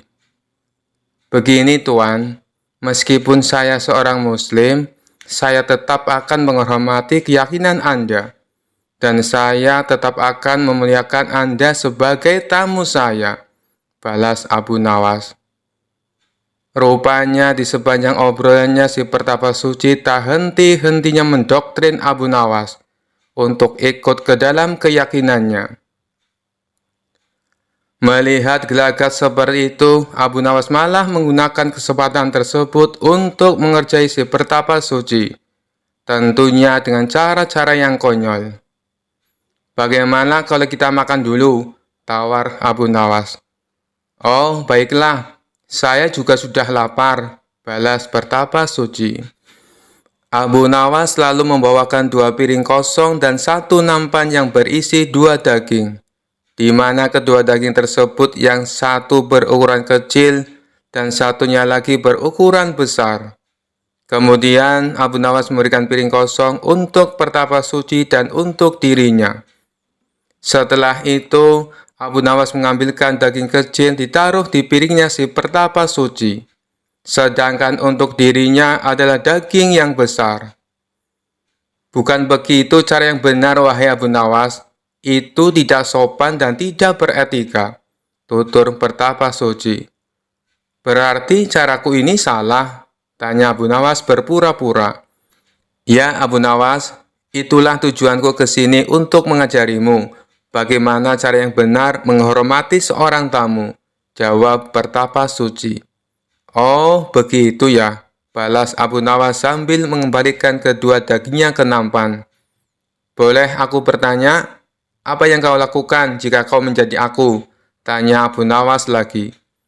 Begini caranya Abu Nawas, aku akan mengambilkan daging yang besar untukmu, kata si Pertapa Suci. Abu Nawas pun mengikuti dengan mengambil daging yang besar dan ditaruh di piringnya sendiri. Lalu aku akan mengambil daging yang kecil untuk diriku sendiri, lanjut Pertapa Suci. Abu Nawas menurutinya dengan mengambil daging yang kecil dan menaruhnya di piring Pertapa Suci. Silakan dimakan, ucap Abu Nawas langsung menyodorkan. Abu Nawas langsung memakan daging yang besar yang berada di piringnya, dan si Pertapa Suci terpaksa hanya mendapatkan daging yang kecil untuk dimakannya. Setelah selesai makan, Abu Nawas berkata, bukankah hasilnya sama saja dengan yang aku lakukan di awal tadi? Celetuk Abu Nawas. Tak lama Abu Nawas kembali berkata, apakah kau tahu tata cara makan? Tanya Abu Nawas. Oh, itu sangat mudah. Pertama, saya memanjatkan syukur atas rezeki yang aku dapatkan. Setelah itu, aku memakannya dengan perlahan, serta mengunyahnya dengan mulut tertutup, jawab Pertapa Suci dengan yakin. Yang kamu lakukan itu salah, balas Abu Nawas. Kenapa salah? Itu sudah sesuai etika dan norma cara menghormati sebuah makanan, ujar Pertapa Suci tidak terima. Jelas saja itu salah. Harusnya kamu teliti dulu, apakah makanan yang kamu dapatkan dari cara yang halal atau cara yang haram. Bila kamu makan makanan yang haram dengan 1000 adab sekalipun, maka itu tidak akan memberi manfaat sama sekali. Makanan haram justru akan menyebabkan hatimu menjadi hitam, jelas Abu Nawas. Merasa dirinya malah dipermainkan Abu Nawas, si Pertapa Suci akhirnya pamit pulang dan pergi meninggalkan rumah Abu Nawas. Kisah selanjutnya. Kala itu kota Baghdad mendadak gempar oleh kehadiran orang asing. Persoalannya bukan pada orangnya, melainkan orang asing tersebut tidak mempercayai adanya Tuhan. Bukan hanya itu, ia juga menantang orang-orang muslim berdebat mengenai adanya Tuhan. Kabar ini pun sampai ke telinga Baginda Raja. Karena dianggap bikin resah masyarakat, orang asing ini lalu dipanggil ke istana. "Apa tujuanmu membuat onar di negeri kami?" tanya Baginda Raja. Orang asing ini menjawab, "Untuk apa mengaku bertuhan kalau tidak bisa menjawab pertanyaanku?" Kemudian Baginda Raja bertanya kembali, "Apakah kamu tidak percaya adanya Tuhan?" Dengan tegas orang itu menjawab, "Tentu saja saya tidak percaya adanya Tuhan, dan saya juga tidak percaya adanya akhirat." Mendengar itu Baginda Raja sempat terkejut. "Tapi saya dan rakyatku percaya adanya Tuhan. Berarti keyakinan kita berbeda. Jadi jangan ganggu rakyatku," tegas Baginda Raja. "Kalau Paduka Raja percaya adanya Tuhan, bisakah Paduka menjawab 3 pertanyaanku?" tanya orang asing tersebut. "Silahkan," balas Baginda Raja. Pertanyaan pertama, orang Islam meyakini bahwa dunia dan seisinya adalah ciptaan Allah. Lalu, siapakah yang menciptakan Allah? Bukankah sesuatu yang ada pasti ada penciptanya? Pertanyaan yang kedua, katanya di dalam surga manusia tidak akan berak ataupun kencing, sedangkan mereka makan dan minum setiap hari. Bagaimana mungkin ini bisa terjadi? Padahal segala sesuatu yang akan dimasukkan pasti akan keluar, entah itu dengan bentuk yang lain. Dan pertanyaan yang ketiga, orang Islam meyakini kalau setan terbuat dari api. Tapi katanya setan akan disiksa dengan api neraka. Mana mungkin api bisa menyakiti api? Mendengar pertanyaan orang asing itu, Baginda Raja hanya terdiam. Bisa saja ia menjawab berdasarkan hadis dan Al-Quran. Tapi karena yang dihadapi adalah orang yang tidak percaya Tuhan, maka dijawabnya harus dengan logika. Kemudian salah satu menterinya membisikkan kepada Baginda Raja, "Paduka, kalau soal beginian, serahkan saja pada Abu Nawas. Dia pasti bisa mematahkan argumen orang asing itu." Baginda Raja menyetujui usulan menterinya. Maka dipanggillah Abu Nawas ke istana. Singkat cerita, Abu Nawas pun datang menghadap Baginda Raja. Ia lalu dipersilakan duduk di sampingnya. "Ada apa, Paduka? Kenapa tiba-tiba memanggil hamba?" tanya Abu Nawas. "Begini Abu Nawas, orang asing ini tidak percaya adanya Tuhan, dan dia mengajukan 3 pertanyaan, tapi jawabannya harus masuk akal," ujar Baginda Raja. Sekilas Abu Nawas menatap orang asing tersebut. "Oh, ini orangnya yang bikin gempar kota Baghdad," pikir Abu Nawas. Abu Nawas lalu menghampiri orang asing itu dan duduk tepat di hadapannya. "Silahkan, apa yang ingin kau tanyakan?" ucap Abu Nawas dengan penuh percaya diri. Orang asing tersebut memulai pertanyaannya. "Anda sebagai orang Muslim tentu percaya bahwa segala sesuatu, baik yang terlihat maupun yang tidak terlihat, pasti ada yang menciptakan." "Iya, tentu saja, saya percaya," jawab Abu Nawas. "Sekarang saya mau bertanya, siapakah yang menciptakan alam semesta dan seisinya?" tanya orang asing itu. "Yang menciptakan alam semesta dan seisinya adalah Allah Tuhan saya," jawab Abu Nawas. "Oh, baiklah. Lalu siapakah yang menciptakan Allah? Bukankah tadi Anda mengakui bahwa segala sesuatu, baik yang terlihat maupun tidak terlihat, pasti ada yang menciptakan?" tanya orang asing itu kembali. Sejenak Abu Nawas terdiam. Ia pun lalu berkata, "Anda pasti tahu kalau kami selaku orang Islam mengakui hanya ada satu Tuhan. Kita istilahkan saja Tuhan dengan angka 1. Sekarang gantian aku yang bertanya. Angka 3 berasal dari angka berapa? Tanya Abu Nawas. Angka 3 berasal dari angka 2 ditambah 1. Jawab orang asing tersebut. Tepat sekali. Kalau angka 2 berasal dari angka berapa? Tanya Abu Nawas kembali. Angka 2 berasal dari angka 1 ditambah 1. Jawab orang asing itu. Benar sekali. Sekarang, kalau angka 1 itu sendiri berasal dari angka berapa? Tanya Abu Nawas. Orang itu kaget dengan pertanyaan tersebut. Ia hanya terdiam tak bisa menjawabnya. Kemudian Abu Nawas berkata kembali, pada intinya semua angka pasti ada awalnya. Entah itu angka 5, angka 4, ataupun angka 10. Dan angka-angka tersebut diibaratkan alam semesta ciptaan Allah.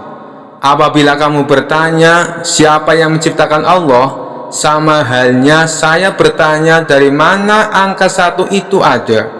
Kamu pasti tidak akan bisa menjawabnya. Jelas Abu Nawas. Orang itu pun langsung terdiam merenungi kata-kata Abu Nawas. Untuk jawabanmu atas pertanyaanku yang pertama masuk akal juga. Sekarang pertanyaan yang kedua. Kalian sebagai muslim pasti meyakini kelak hidup di surga tidak akan berak dan kencing. Padahal di sana kalian makan dan minum setiap hari. Mana mungkin itu bisa terjadi?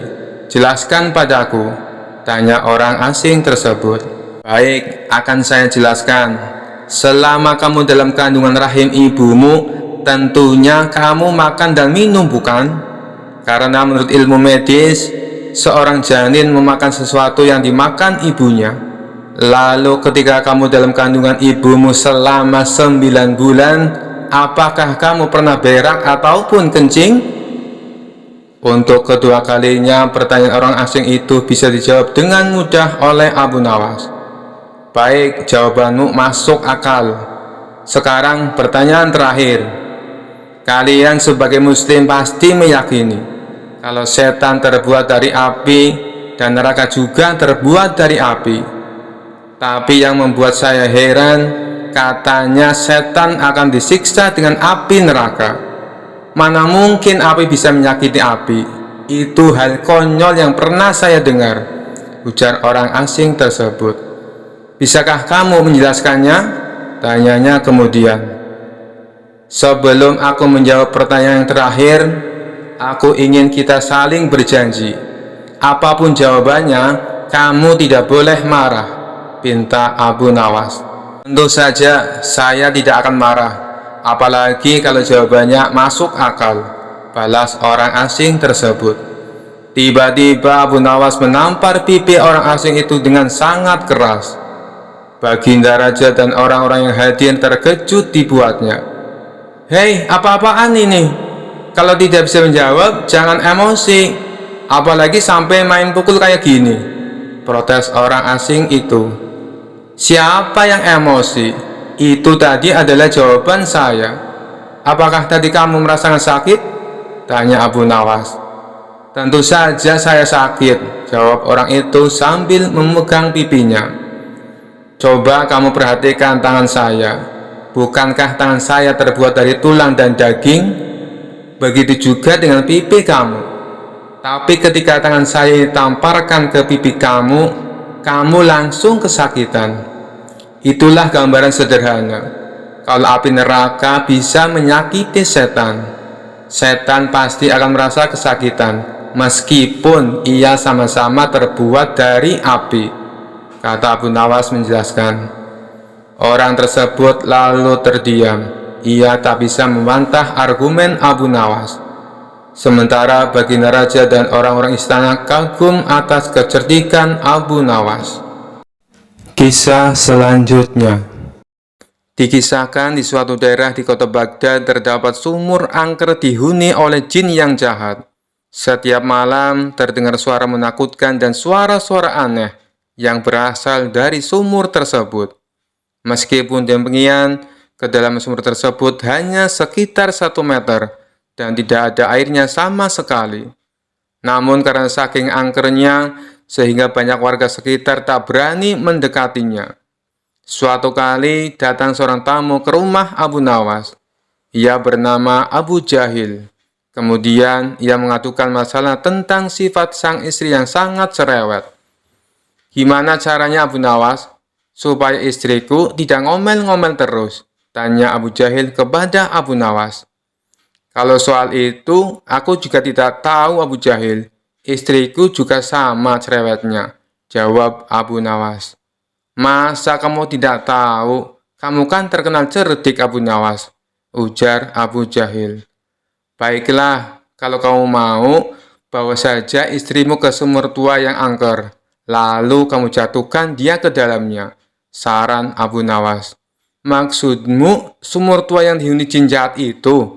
Bisa-bisa istriku malah mati tenggelam. Aku tidak mau Abu Nawas, tolak Abu Jahil. Tenang Abu Jahil, istrimu tidak akan tenggelam. Itu kan sumur kering tidak ada airnya, dan dalamnya juga cuma 1 meter, jelas Abu Nawas. Tapi apa mungkin bisa berhasil Abu Nawas? Tanya Abu Jahil ragu-ragu. Kalau itu aku sendiri juga belum tahu Abu Jahil. Tapi setidaknya istrimu akan bertemu jin, dan pasti dia akan ketakutan. Mungkin saja karena rasa takutnya itu, sifat cerewet istrimu akan hilang, balas Abu Nawas. Baiklah, besok aku akan ajak istriku ke sana, timpal Abu Jahil. Singkat cerita, pergilah Abu Jahil dan istrinya menuju sumur angker yang dimaksud. Sesampainya di sana, Abu Jahil segera mendekati bibir sumur. Wahai istriku, lihatlah, di dalam sumur ada perhiasan emas banyak sekali, teriak Abu Jahil berpura-pura kaget. Mendengar hal itu, sang istri tak sabar ingin ikut melihatnya. Setelah sang istri berdiri tepat di depan sumur, Abu Jahil langsung mendorongnya. Sang istri pun terjatuh ke dalam sumur. Bukannya berteriak ketakutan, sang istri malah mengomel terus-terusan tanpa berhenti. Mana emasnya? Aku tidak melihatnya sama sekali, omel sang istri. Dan ketika jin penghuni sumur mencoba menakuti istri Abu Jahil, ia malah kena semprot omelannya. Kamu pasti yang menyembunyikan emas. Cepat berikan kepadaku. Ayo cepat berikan, teriak istri Abu Jahil. Karena tak kunjung mendapatkan emas, sang istri terus saja mengomel. Tidak lama kemudian, muncul sosok bayangan hitam keluar dari sumur. Rupanya sosok itu adalah jin penghuni sumur tersebut. Jin itu lalu mendekati Abu Jahil dan berkata, "Cepat angkat istrimu dari tempatku. Aku tidak tahan mendengar omelannya," ancam jin tersebut. Dengan penuh ketakutan, Abu Jahil langsung mengangkat istrinya dari sumur angker itu. Pada esok harinya, Abu Jahil kembali menemui Abu Nawas dan menceritakan peristiwa yang dialaminya. Spontan, Abu Nawas tertawa terpingkal-pingkal. Ternyata istrimu lebih cerewet daripada istriku. Jin saja sampai tak tahan mendengar omelannya, seloroh Abu Nawas sambil terus tertawa. Kisah selanjutnya. Dikisahkan Abu Nawas sedang memberikan nasihat kepada murid-muridnya tentang bahayanya perempuan dan laki-laki berduaan yang bukan muhrimnya. Karena hal itu bisa menimbulkan perbuatan maksiat. Sebab manakala perempuan dan laki-laki berduaan, orang yang ketiganya adalah setan. Kalian tahu kan siapa itu setan? Tanya Abu Nawas. Tahu Tuan Guru, setan adalah musuh manusia, jawab murid-muridnya. Kemudian salah satu muridnya bertanya, Tuan Guru, apakah kita boleh memukul setan? Dia kan musuhnya manusia. Dengan tersenyum Abu Nawas membalas, boleh, kalian boleh memukul setan. Bahkan bila perlu pakai tongkat kayu, jawab Abu Nawas. Tidak berapa lama kemudian, Abu Nawas kedatangan tamu seorang wanita dan laki-laki. Abu Nawas pun mengajaknya masuk dan mempersilahkan duduk di ruang tamu. Ternyata tamu tersebut adalah sepasang kekasih yang akan melangsungkan pernikahan. dan tujuan mereka datang untuk meminta Abu Nawas supaya hadir di acara pernikahannya. Mereka meminta agar Abu Nawaslah yang memimpin doa di pernikahannya. "Oh, baiklah. Kapan rencana pernikahannya?" tanya Abu Nawas. "Besok lusa, Tuan Abu," jawab mereka. Ketika mereka sedang serius membicarakan rencananya, tiba-tiba beberapa anak murid datang dan menyerang Abu Nawas. Mereka memukulnya berkali-kali dengan menggunakan tongkat kayu. "Hei, kalian apa-apaan?" tanya Abu Nawas sembari menahan rasa sakit.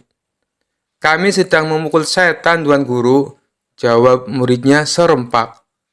"Memukul setan? Apa maksud kalian?" tanya Abu Nawas keheranan. "Bukankah tadi Tuan Guru bilang, bila ada seorang wanita dan laki-laki berduaan, maka orang yang ketiga adalah setan.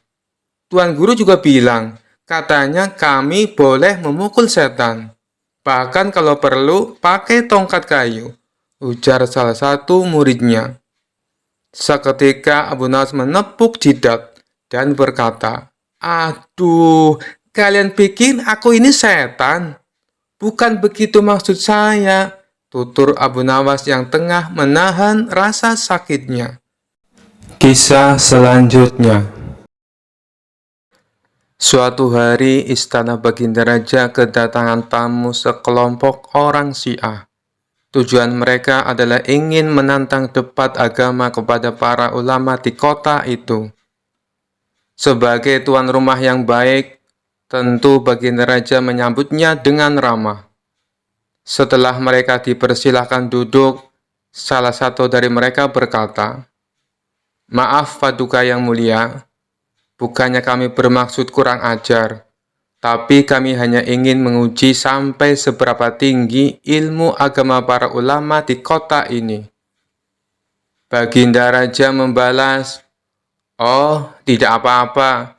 Justru saya malah tertarik, sekaligus bisa menambah wawasan ilmu agama." Baginda Raja lalu memanggil beberapa ulama kota Baghdad yang berilmu tinggi. Tapi sayangnya saat berdebat, tak ada satupun ulama Baghdad yang bisa menandingi keilmuan sekelompok orang Syiah. Kala itu Baginda Raja hampir saja menanggung malu.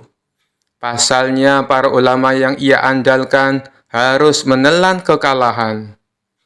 Tiba-tiba penasihat istana membisikkan sesuatu ke telinga Baginda Raja. "Kenapa tidak undang saja Abu Nawas? Orang seperti mereka pasti akan kewalahan menghadapinya," ujar penasihat istana menyarankan. Usulan penasihat istana membuat Baginda Raja merasa mendapatkan angin segar. Ia pun langsung menyetujuinya. Kemudian Baginda Raja berkata kepada sekelompok orang Syiah, "Di kota ini masih ada seorang ahli ilmu yang juga tak kalah cerdas. Apakah kalian berani?" tanya Baginda Raja. "Tentu saja, Paduka. Siapa orangnya? Segera hadirkan ke sini," tantang mereka. Maka diperintahkanlah beberapa pengawal istana untuk menjemput Abu Nawas di rumahnya. "Tuan Abu, Anda diperintah Baginda Raja untuk segera menghadap ke istana," kata salah satu pengawal. "Ada apa? Bukannya kemarin aku sudah ke istana," jawab Abu Nawas. "Benar Tuan Abu, tapi kali ini Baginda Raja sangat membutuhkan Anda," balas pengawal. "Memangnya kenapa?" tanya Abu Nawas penasaran. "Di istana ada sekelompok orang Syiah. Mereka menantang debat ilmu agama kepada siapa saja," jawab pengawal. "Kenapa tidak undang saja para ulama? Tentu mereka lebih pandai daripada aku," ujar Abu Nawas. "Sudah Tuan Abu, tapi mereka semua tidak bisa berkutik," kata pengawal. Akhirnya Abu Nawas pun terpaksa memenuhi panggilan Baginda Raja. Singkat cerita, sampailah Abu Nawas di istana. Di sana, nampaklah para ulama Syiah sedang duduk berkumpul di sebuah aula kerajaan. Tidak seperti biasanya, Abu Nawas memasuki aula sambil menenteng sandal miliknya. Melihat hal itu membuat Baginda Raja dan sekelompok orang Syiah dibuatnya terheran-heran. Kemudian sekelompok orang Syiah bertanya kepadanya, "Kamu ini aneh, kenapa kau tenteng sandalmu masuk ke dalam?" Dengan santainya Abu Nawas menjawab, "Saya teringat peristiwa zaman Rasulullah masih hidup. Para kelompok Syiah suka mencuri sandal, makanya saya bawa masuk, takut sandalnya hilang." Jawaban Abu Nawas tersebut sontak membuat sekelompok orang Syiah semakin bertambah heran. Begitu juga dengan Baginda Raja. "Kamu jangan ngarang cerita palsu. Zaman Rasulullah, ajaran Syiah belum ada," protes mereka. "Kalau begitu, diskusi perdebatan kita selesai. Dari mana ajaran agama Islam kalian? Kalau di zaman Rasulullah saja belum ada Syiah," balas Abu Nawas. Kemudian Abu Nawas langsung lawyer pergi meninggalkan mereka. Sementara sekelompok orang-orang Syiah ini tak bisa membantah pernyataan Abu Nawas. Baginda Raja yang menyaksikan hal itu seketika tertawa terpingkal-pingkal sembari memuji kecerdasan Abu Nawas. Kisah selanjutnya diceritakan suatu hari Baginda Raja mengundang beberapa ulama berkumpul di istananya. Tentu saja Abu Nawas juga hadir dalam pertemuan tersebut. Tujuan Baginda Raja mengundang mereka untuk membahas tentang berbagai masalah hukum agama. Dengan begitu, beliau tetap bisa menimba ilmu tanpa harus meninggalkan istananya. Ulama fikih menyampaikan keilmuannya seputar halal haram dalam hukum agama Islam. Ulama tauhid menyampaikan keilmuannya seputar keesaan Allah Subhanahu wa Ta'ala beserta kekuasaannya yang meliputi alam semesta.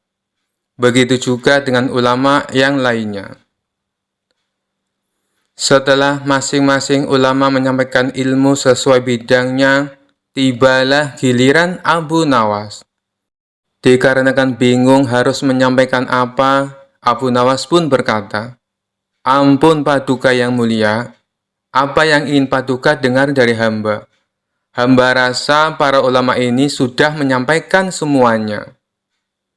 "Kalau menurutmu demikian, baiklah. Berarti sekarang waktunya untuk tanya jawab," ucap Baginda Raja. "Abu Nawas, apa yang kau ketahui tentang rezeki?" tanya Baginda Raja. "Kita semua pasti meyakini bahwa rezeki datangnya dari Allah Subhanahu wa Ta'ala. Sebagaimana dalam firman-Nya, tidak ada suatu binatang melata pun di bumi, melainkan Allah lah yang memberi rezekinya," jelas Abu Nawas. "Rezeki itu bisa datang dari mana saja, Paduka. Kita sebagai manusia cukup bertawakal dengan benar. Niscaya rezeki akan datang kepada kita. Lakukan yang menjadi bagianmu. Selanjutnya, biarkan Allah yang mengurus lainnya." Ini berdasarkan hadis Nabi yang berbunyi, "Andai kalian bertawakal kepada Allah sebenar-benar tawakal, niscaya Allah akan berikan rezeki kepada kalian. Sebagaimana Dia memberikan rezeki kepada burung yang pergi dalam keadaan lapar, lalu pulang dalam keadaan kenyang," papar Abu Nawas. Ternyata pandangan Abu Nawas mengenai rezeki tidak sama dengan para ulama yang hadir. "Wahai Abu Nawas, seandainya seekor burung tidak keluar dari sangkarnya, bagaimana mungkin ia akan mendapatkan rezeki?" tanya salah satu ulama. "Untuk mendapatkan rezeki dibutuhkan usaha dan kerja keras, Abu Nawas. Rezeki itu tidak datang sendiri, melainkan harus dicari dan didapatkan melalui sebuah usaha," timpal ulama yang lain. Tapi Abu Nawas bersikukuh dengan pendapatnya, sehingga terjadilah sedikit perdebatan di antara mereka.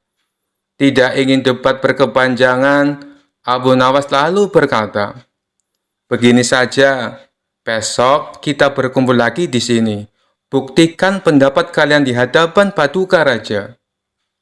Para ulama pun sepakat dengan tawaran Abu Nawas tersebut. Abu Nawas dan para ulama kemudian pamit kepada Baginda Raja meninggalkan istana. Setelah berpamitan kepada Baginda Raja, Abu Nawas pun segera pulang ke rumahnya, sebab ia harus mengajar murid-muridnya. Sementara para ulama tersebut sibuk mencari cara untuk membuktikan pendapat mereka. Sampai pada akhirnya, saat berjalan pulang menyusuri sebuah desa, para ulama melihat penduduk setempat sedang panen buah kurma. Kemudian, terbesitlah niatan untuk membantu warga. Setelah selesai dengan pekerjaannya, para ulama ini mendapat imbalan beberapa ikat buah kurma dari warga setempat. Mereka senang bukan main. Para ulama itu senang bukan karena mendapatkan kurma, tetapi memiliki alasan untuk menyampaikan kepada Abu Nawas dan Baginda Raja bahwa pendapat mereka soal rezeki adalah benar. Kita mendapatkan buah kurma karena berusaha dan bekerja, sedangkan Abu Nawas hanya diam di rumah. Mana mungkin dia mendapatkan kurma? Ini menunjukkan bahwa rezeki bisa didapat bila mencarinya dan bekerja. Jadi pendapat kita sudah benar. Besok kita bawa ini sebagai buktinya. Kita tunjukkan kepada Abu Nawas dan Baginda Raja, kata salah satu ulama kepada kawannya. Maka pada keesokan harinya, para ulama ini datang ke istana. Sesampainya di sana, ternyata sudah ada Abu Nawas duduk di hadapan Baginda Raja. Melihat para ulama sudah datang, Baginda Raja segera menyambutnya. "Kemarilah, silakan duduk tuan-tuan," sambut Baginda Raja. Mereka lalu duduk bersebelahan dengan Abu Nawas. Salah satu ulama kemudian berkata, "Ampun Paduka yang mulia, sesuai dengan janji kami membawakan bukti atas pendapat kami. Kami rasa pendapat Abu Nawas kurang tepat. Justru pendapat kamilah yang lebih tepat." Mendengar hal itu, Baginda Raja pun bertanya, "Bukti apa yang kalian bawa?" Para ulama ini segera menunjukkan beberapa ikat buah kurma, lalu meletakkannya di hadapan Abu Nawas dan Baginda Raja. "Buah kurma ini kami dapat karena kemarin kami bekerja membantu warga panen kurma. Jadi, mengenai pendapat Abu Nawas yang mengatakan seseorang cukup bertawakal dengan benar, nanti rezeki akan datang sendiri, kami rasa pendapat tersebut kurang tepat Paduka. Pendapat kamilah yang lebih tepat, karena rezeki itu harus dicari. Seandainya kami tidak bekerja membantu warga, kurma ini tentu tidak akan sampai di tangan kami. Sedangkan Abu Nawas kemarin hanya berdiam diri di rumah.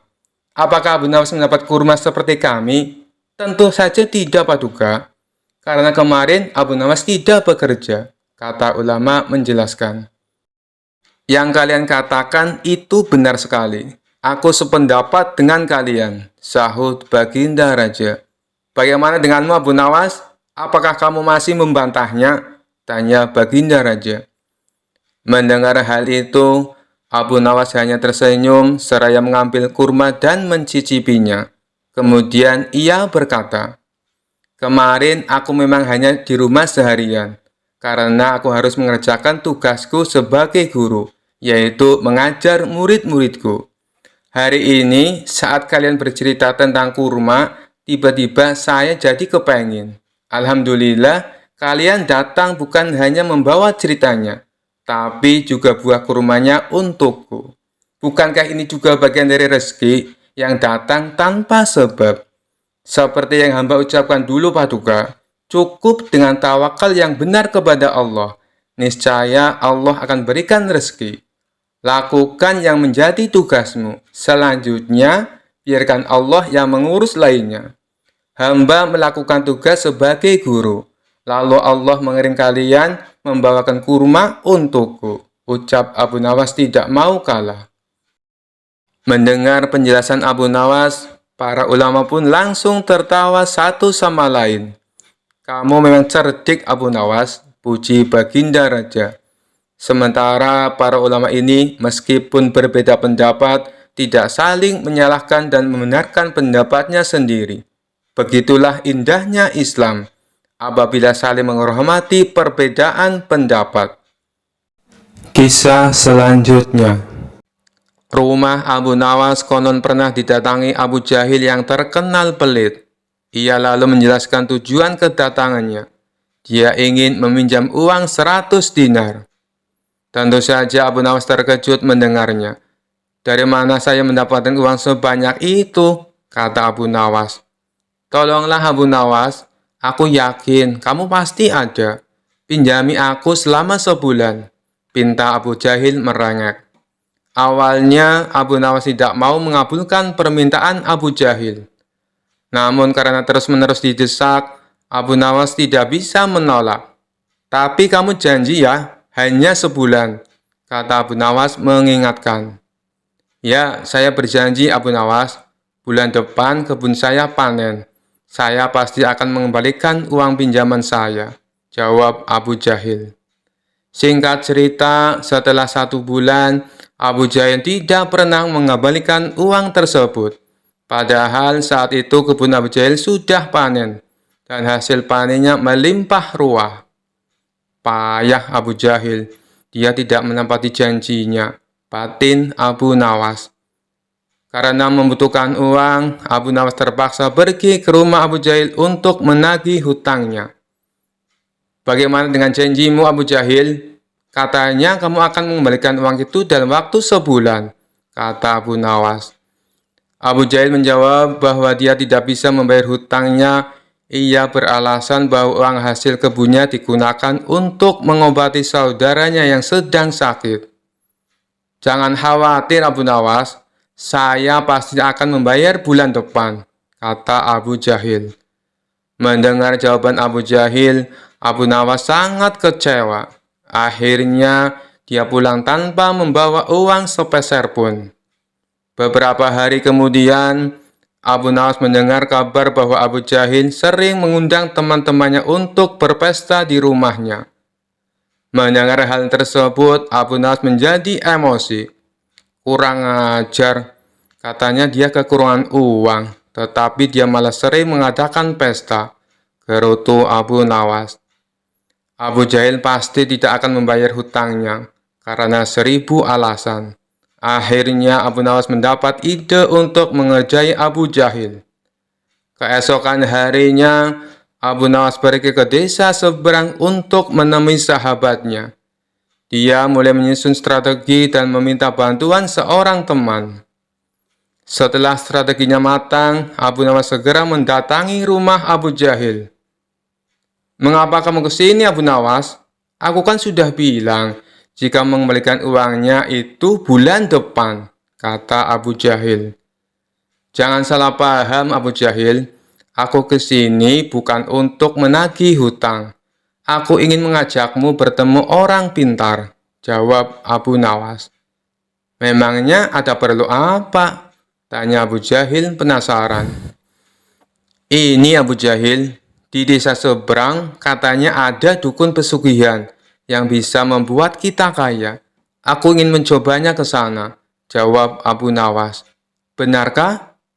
Baiklah Abu Nawas, aku ikut. Aku juga ingin kaya, kata Abu Jahil kegirangan mendengar adanya tawaran dukun pesugihan itu. Singkat cerita, Abu Nawas dan Abu Jahil tiba di rumah dukun pesugihan tersebut. Setelah memanggil keduanya, dukun itu bertanya, "Apa yang kamu lakukan di sini?"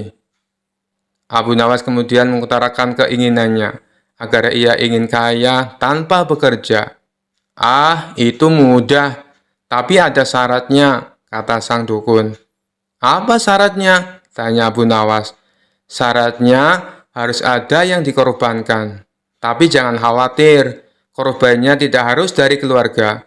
Orang lain juga bisa dikorbankan. Tapi orang lain itu adalah orang yang terkait dengan hartamu," jawab sang dukun.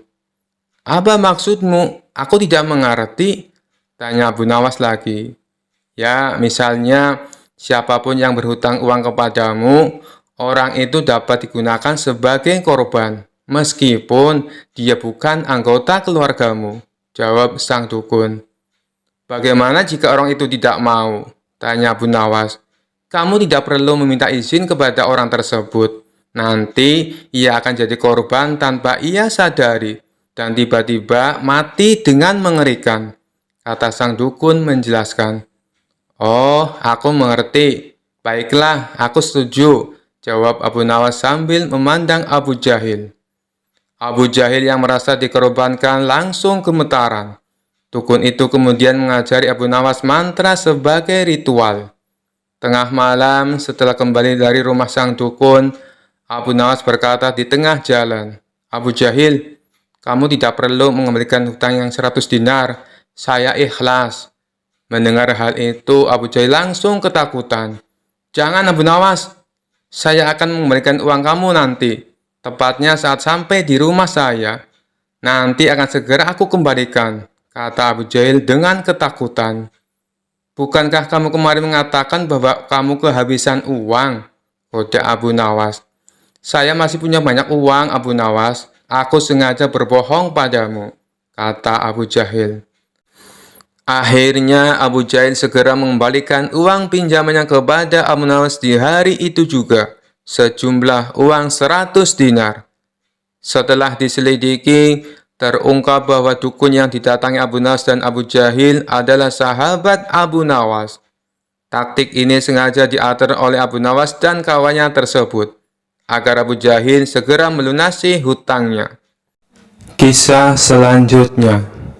Dikisahkan Abu Nawas kerap kali mendapat hadiah berupa pundi-pundi uang yang banyak dari Baginda Raja, karena selalu berhasil memecahkan kasus-kasus yang rumit. Rupanya hal ini mengundang rasa iri dengki oleh sebagian hakim istana yang berjumlah 5 orang. Mereka beralasan bahwa menangani kasus sudah jadi pekerjaan para hakim, bukan tugasnya Abu Nawas. Kelima hakim tersebut lalu berkumpul untuk membahas masalah ini. Enak saja Abu Nawas, dia mendapat hadiah yang seharusnya jadi milik kita, kata salah satu dari mereka. Benar, ini tak boleh dibiarkan. Ayo, kita ajukan protes kepada Baginda Raja, sahut yang lainnya. Maka kelima hakim ini menghadap Baginda Raja dan menyatakan keberatannya. Mendengar keluhan mereka, Baginda Raja menanggapinya dengan bijak. Kalian kan sudah mendapat gaji tiap bulannya, sedangkan Abu Nawas tidak mendapatkan. Jadi, wajar kalau aku memberinya hadiah. Itu sebagai rasa terima kasih, karena telah membantu menyelesaikan masalah, tutur Baginda Raja. Tapi itu kan seharusnya sudah menjadi tugas kami. Kenapa Paduka berikan kepada Abu Nawas? Protes salah satu hakim. Saya tahu kalian orang pintar dan berpendidikan, tapi kasus yang aku percayakan pada Abu Nawas butuh kecerdasan dan kebijaksanaan, terang Baginda Raja. Soal kebijaksanaan, kami juga bisa, Paduka yang mulia, ujar mereka. Karena mereka bersikukuh dengan pendiriannya, akhirnya Baginda Raja membuat sebuah tantangan. Baiklah, akan saya uji kalian dengan kasus yang sederhana. Jika kalian bisa memecahkannya, saya tidak akan lagi meminta bantuan Abu Nawas, kata Baginda Raja. Kemudian Baginda Raja perintahkan pelayan untuk membawakan papan tulis. Lalu di papan tulis tersebut Baginda Raja menggambar garis dengan panjang 100 cm. Sekarang, masing-masing dari kalian maju dan perpendek garis ini, perintah Baginda Raja. Hakim pertama maju ke depan. Ia menghapus 20 cm dari garis itu, dan kini menjadi 80 cm. Selanjutnya, Baginda Raja mempersilakan hakim kedua untuk melakukan hal yang sama. Ia pun menghapus garis sepanjang 20 cm, dan garis tersebut kini menjadi 60 cm. Hakim ketiga dan hakim keempat pun maju ke depan. Mereka berdua melakukan hal yang sama, hingga garis itu tinggal 20 cm. Tibalah giliran hakim yang kelima. Ia terlihat kebingungan, tak tahu harus bagaimana. Kemudian baginda raja bertanya, "Apakah engkau akan melakukan hal yang sama seperti kawanmu? Kalau demikian, garisnya akan hilang. Padahal yang aku minta perpendek garisnya, bukan menghilangkan garisnya. Tapi kalau hanya menghapus 10 cm, berarti kau telah berbuat tidak adil. Karena keempat kawanmu menghapus 20 cm. Lalu, bagaimana caramu memecahkan masalah ini? Kalau engkau kebingungan, silakan kamu tanya pada keempat kawanmu," ujar baginda raja. Kelima hakim tersebut mulai berpikir keras untuk mencari solusinya. Setelah sekian lama berpikir, mereka tak kunjung mendapatkan jawaban. "Ampun Paduka yang mulia, kami tidak tahu cara memecahkan masalah ini," kata mereka. "Baiklah, kalau kalian sudah menyerah, maka aku akan panggil Abu Nawas kemari." Singkat cerita, datanglah Abu Nawas. Ia lalu diperintah baginda raja untuk menyelesaikan masalah yang diberikan kepada 5 hakim tersebut. Tanpa pikir panjang, Abu Nawas langsung melaksanakan perintah baginda raja. Ia tidak menghapus garis yang tersisa 20 cm. Akan tetapi, ia menggambar garis yang baru, yang panjangnya 120 cm. Garis tersebut lebih panjang daripada garis yang pertama yang dibuat oleh baginda raja.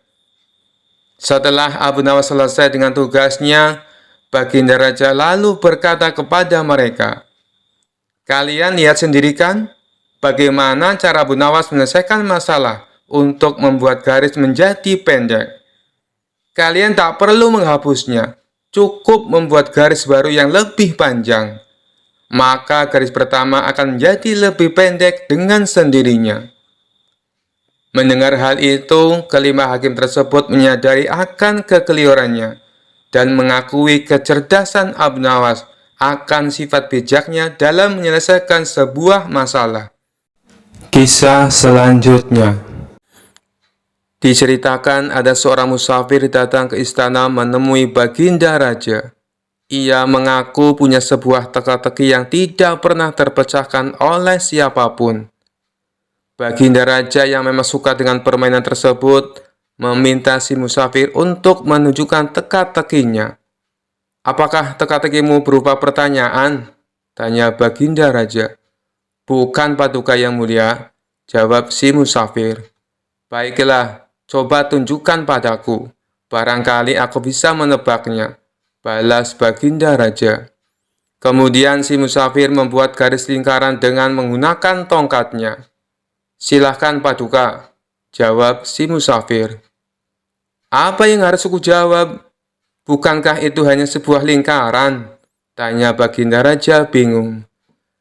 "Jawabannya bukan dengan kata-kata Paduka, tapi Paduka harus membuat garis di antara lingkaran itu," jelas si pemuda. Mendengar hal itu, baginda raja bertambah bingung. Akhirnya baginda raja mengundang para pejabat istana dan seluruh orang terbelajar untuk menjawab teka-teki yang aneh itu. Akan tetapi, mereka semua tidak ada yang bisa menebaknya. Jangankan untuk menebak, untuk memahami maksud teka-tekinya saja, mereka sama sekali tidak tahu. Hal ini membuat baginda raja menjadi marah. "Jika kalian tidak dapat menjawab teka-teki orang ini, maka aku akan berikan seluruh kekayaan kalian kepadanya," ancam baginda raja. Seluruh pejabat istana dan orang-orang terbelajar pun mulai gelisah. Lalu mereka meminta waktu 24 jam untuk memahami teka-teki tersebut. Baginda Raja pun menyetujui permintaan mereka. Namun setelah sehari berlalu, mereka masih saja belum menemukan solusinya. "Bagaimana? Apakah kalian sudah mendapatkan jawabannya?" tanya Baginda Raja. "Ampun Paduka yang mulia, kami sangat bingung.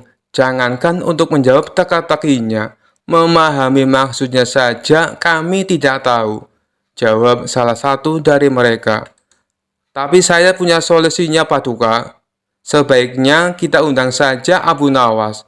Saya kira tidak ada seorang pun kecuali dia yang dapat memberikan jawaban dengan tepat untuk teka-teki seperti ini," kata mereka melanjutkan. "Baiklah, sekarang kalian cari Abu Nawas dan bawa dia ke sini," perintah Baginda Raja. Maka mereka pun pergi ke rumah Abu Nawas untuk meminta pertolongan. Di depan Abu Nawas, para pejabat istana ini mengadukan permasalahan yang dihadapinya. "Tolonglah kami Abu Nawas. Kalau sampai teka-teki ini tidak terjawab, seluruh harta kekayaan kami akan diberikan kepada orang musafir itu," pinta mereka. "Kalau aku bisa menjawabnya, apa yang akan aku dapatkan?" tanya Abu Nawas. "Kami akan memberikanmu keledai yang bagus. Nanti kami akan mengajakmu ke pasar hewan. Kamu boleh pilih keledai mana yang kamu sukai," jawab mereka. Mengetahui hadiah yang akan didapatkan, Abu Nawas seketika menjadi semangat. "Ayo, kita ke istana sekarang," ajak Abu Nawas. Mereka pun lalu berangkat bersama-sama. Sesampainya di sana, Abu Nawas langsung menghampiri si musafir. "Tunjukkan padaku teka-tekimu. Aku siap menjawabnya," pinta Abu Nawas. Orang musafir itu segera membuat garis lingkaran dengan tongkatnya. Kemudian menatap Abu Nawas. Tanpa ragu-ragu, Abu Nawas menarik sebuah garis di tengah-tengah lingkaran dan membelahnya menjadi dua. Lalu si musafir membuat garis lingkaran lainnya. Kali ini, Abu Nawas menjawabnya dengan membuat garis dan membelahnya menjadi 4 bagian sama rata. Kemudian Abu Nawas berkata kepada si musafir sambil menunjukkan satu bagian. "Satu bagian ini adalah tanah, dan 3 bagian lainnya adalah air." Mendengar perkataan tersebut, musafir itu tahu bahwa Abu Nawas memahami maksudnya. Ia pun memuji kecerdasan Abu Nawas di hadapan Baginda Raja dan para menteri di istana. Akan tetapi, tidak berhenti sampai di situ. Si musafir meletakkan punggung tangannya di atas lantai, dengan jari-jarinya menunjuk ke arah langit. Abu Nawas pun melakukan sebaliknya. Ia meletakkan jari-jarinya ke tanah dan punggung tangannya di atas. Untuk kedua kalinya si musafir memuji Abu Nawas. Lalu ia berkata kepada Baginda Raja, "Paduka Raja harusnya bangga memiliki orang pandai seperti dia." Baginda Raja menjawab, "Aku sungguh bingung dan tidak tahu maksudnya dengan teka-teki yang kau berikan dan jawaban yang Abu Nawas berikan." Kemudian si musafir menjelaskan, "Begini Paduka yang mulia, aku menggambar sebuah lingkaran. Maksudku adalah menunjukkan bahwa bumi adalah bulat." Abu Nawas lalu menjawabnya dengan membelah garis lingkaran itu menjadi 2 bagian. Dia hendak menunjukkan padaku bahwa dia juga percaya bahwa bumi itu memang bulat. Makanya dia membelahnya menjadi 2 bagian untuk menunjukkan arah utara dan selatan. Dan garis lingkaran yang aku buat kedua kalinya, Abu Nawas lalu membelahnya menjadi 4 bagian. Dia juga mengatakan padaku, 1 bagian adalah tanah, dan 3 bagiannya adalah air. Apa yang dikatakan Abu Nawas adalah benar.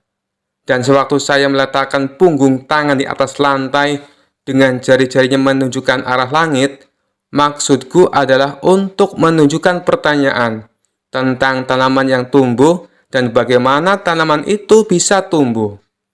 Lalu dijawab oleh Abu Nawas, dia meletakkan jari-jarinya menghadap ke bawah lantai dengan punggung tangannya di atas.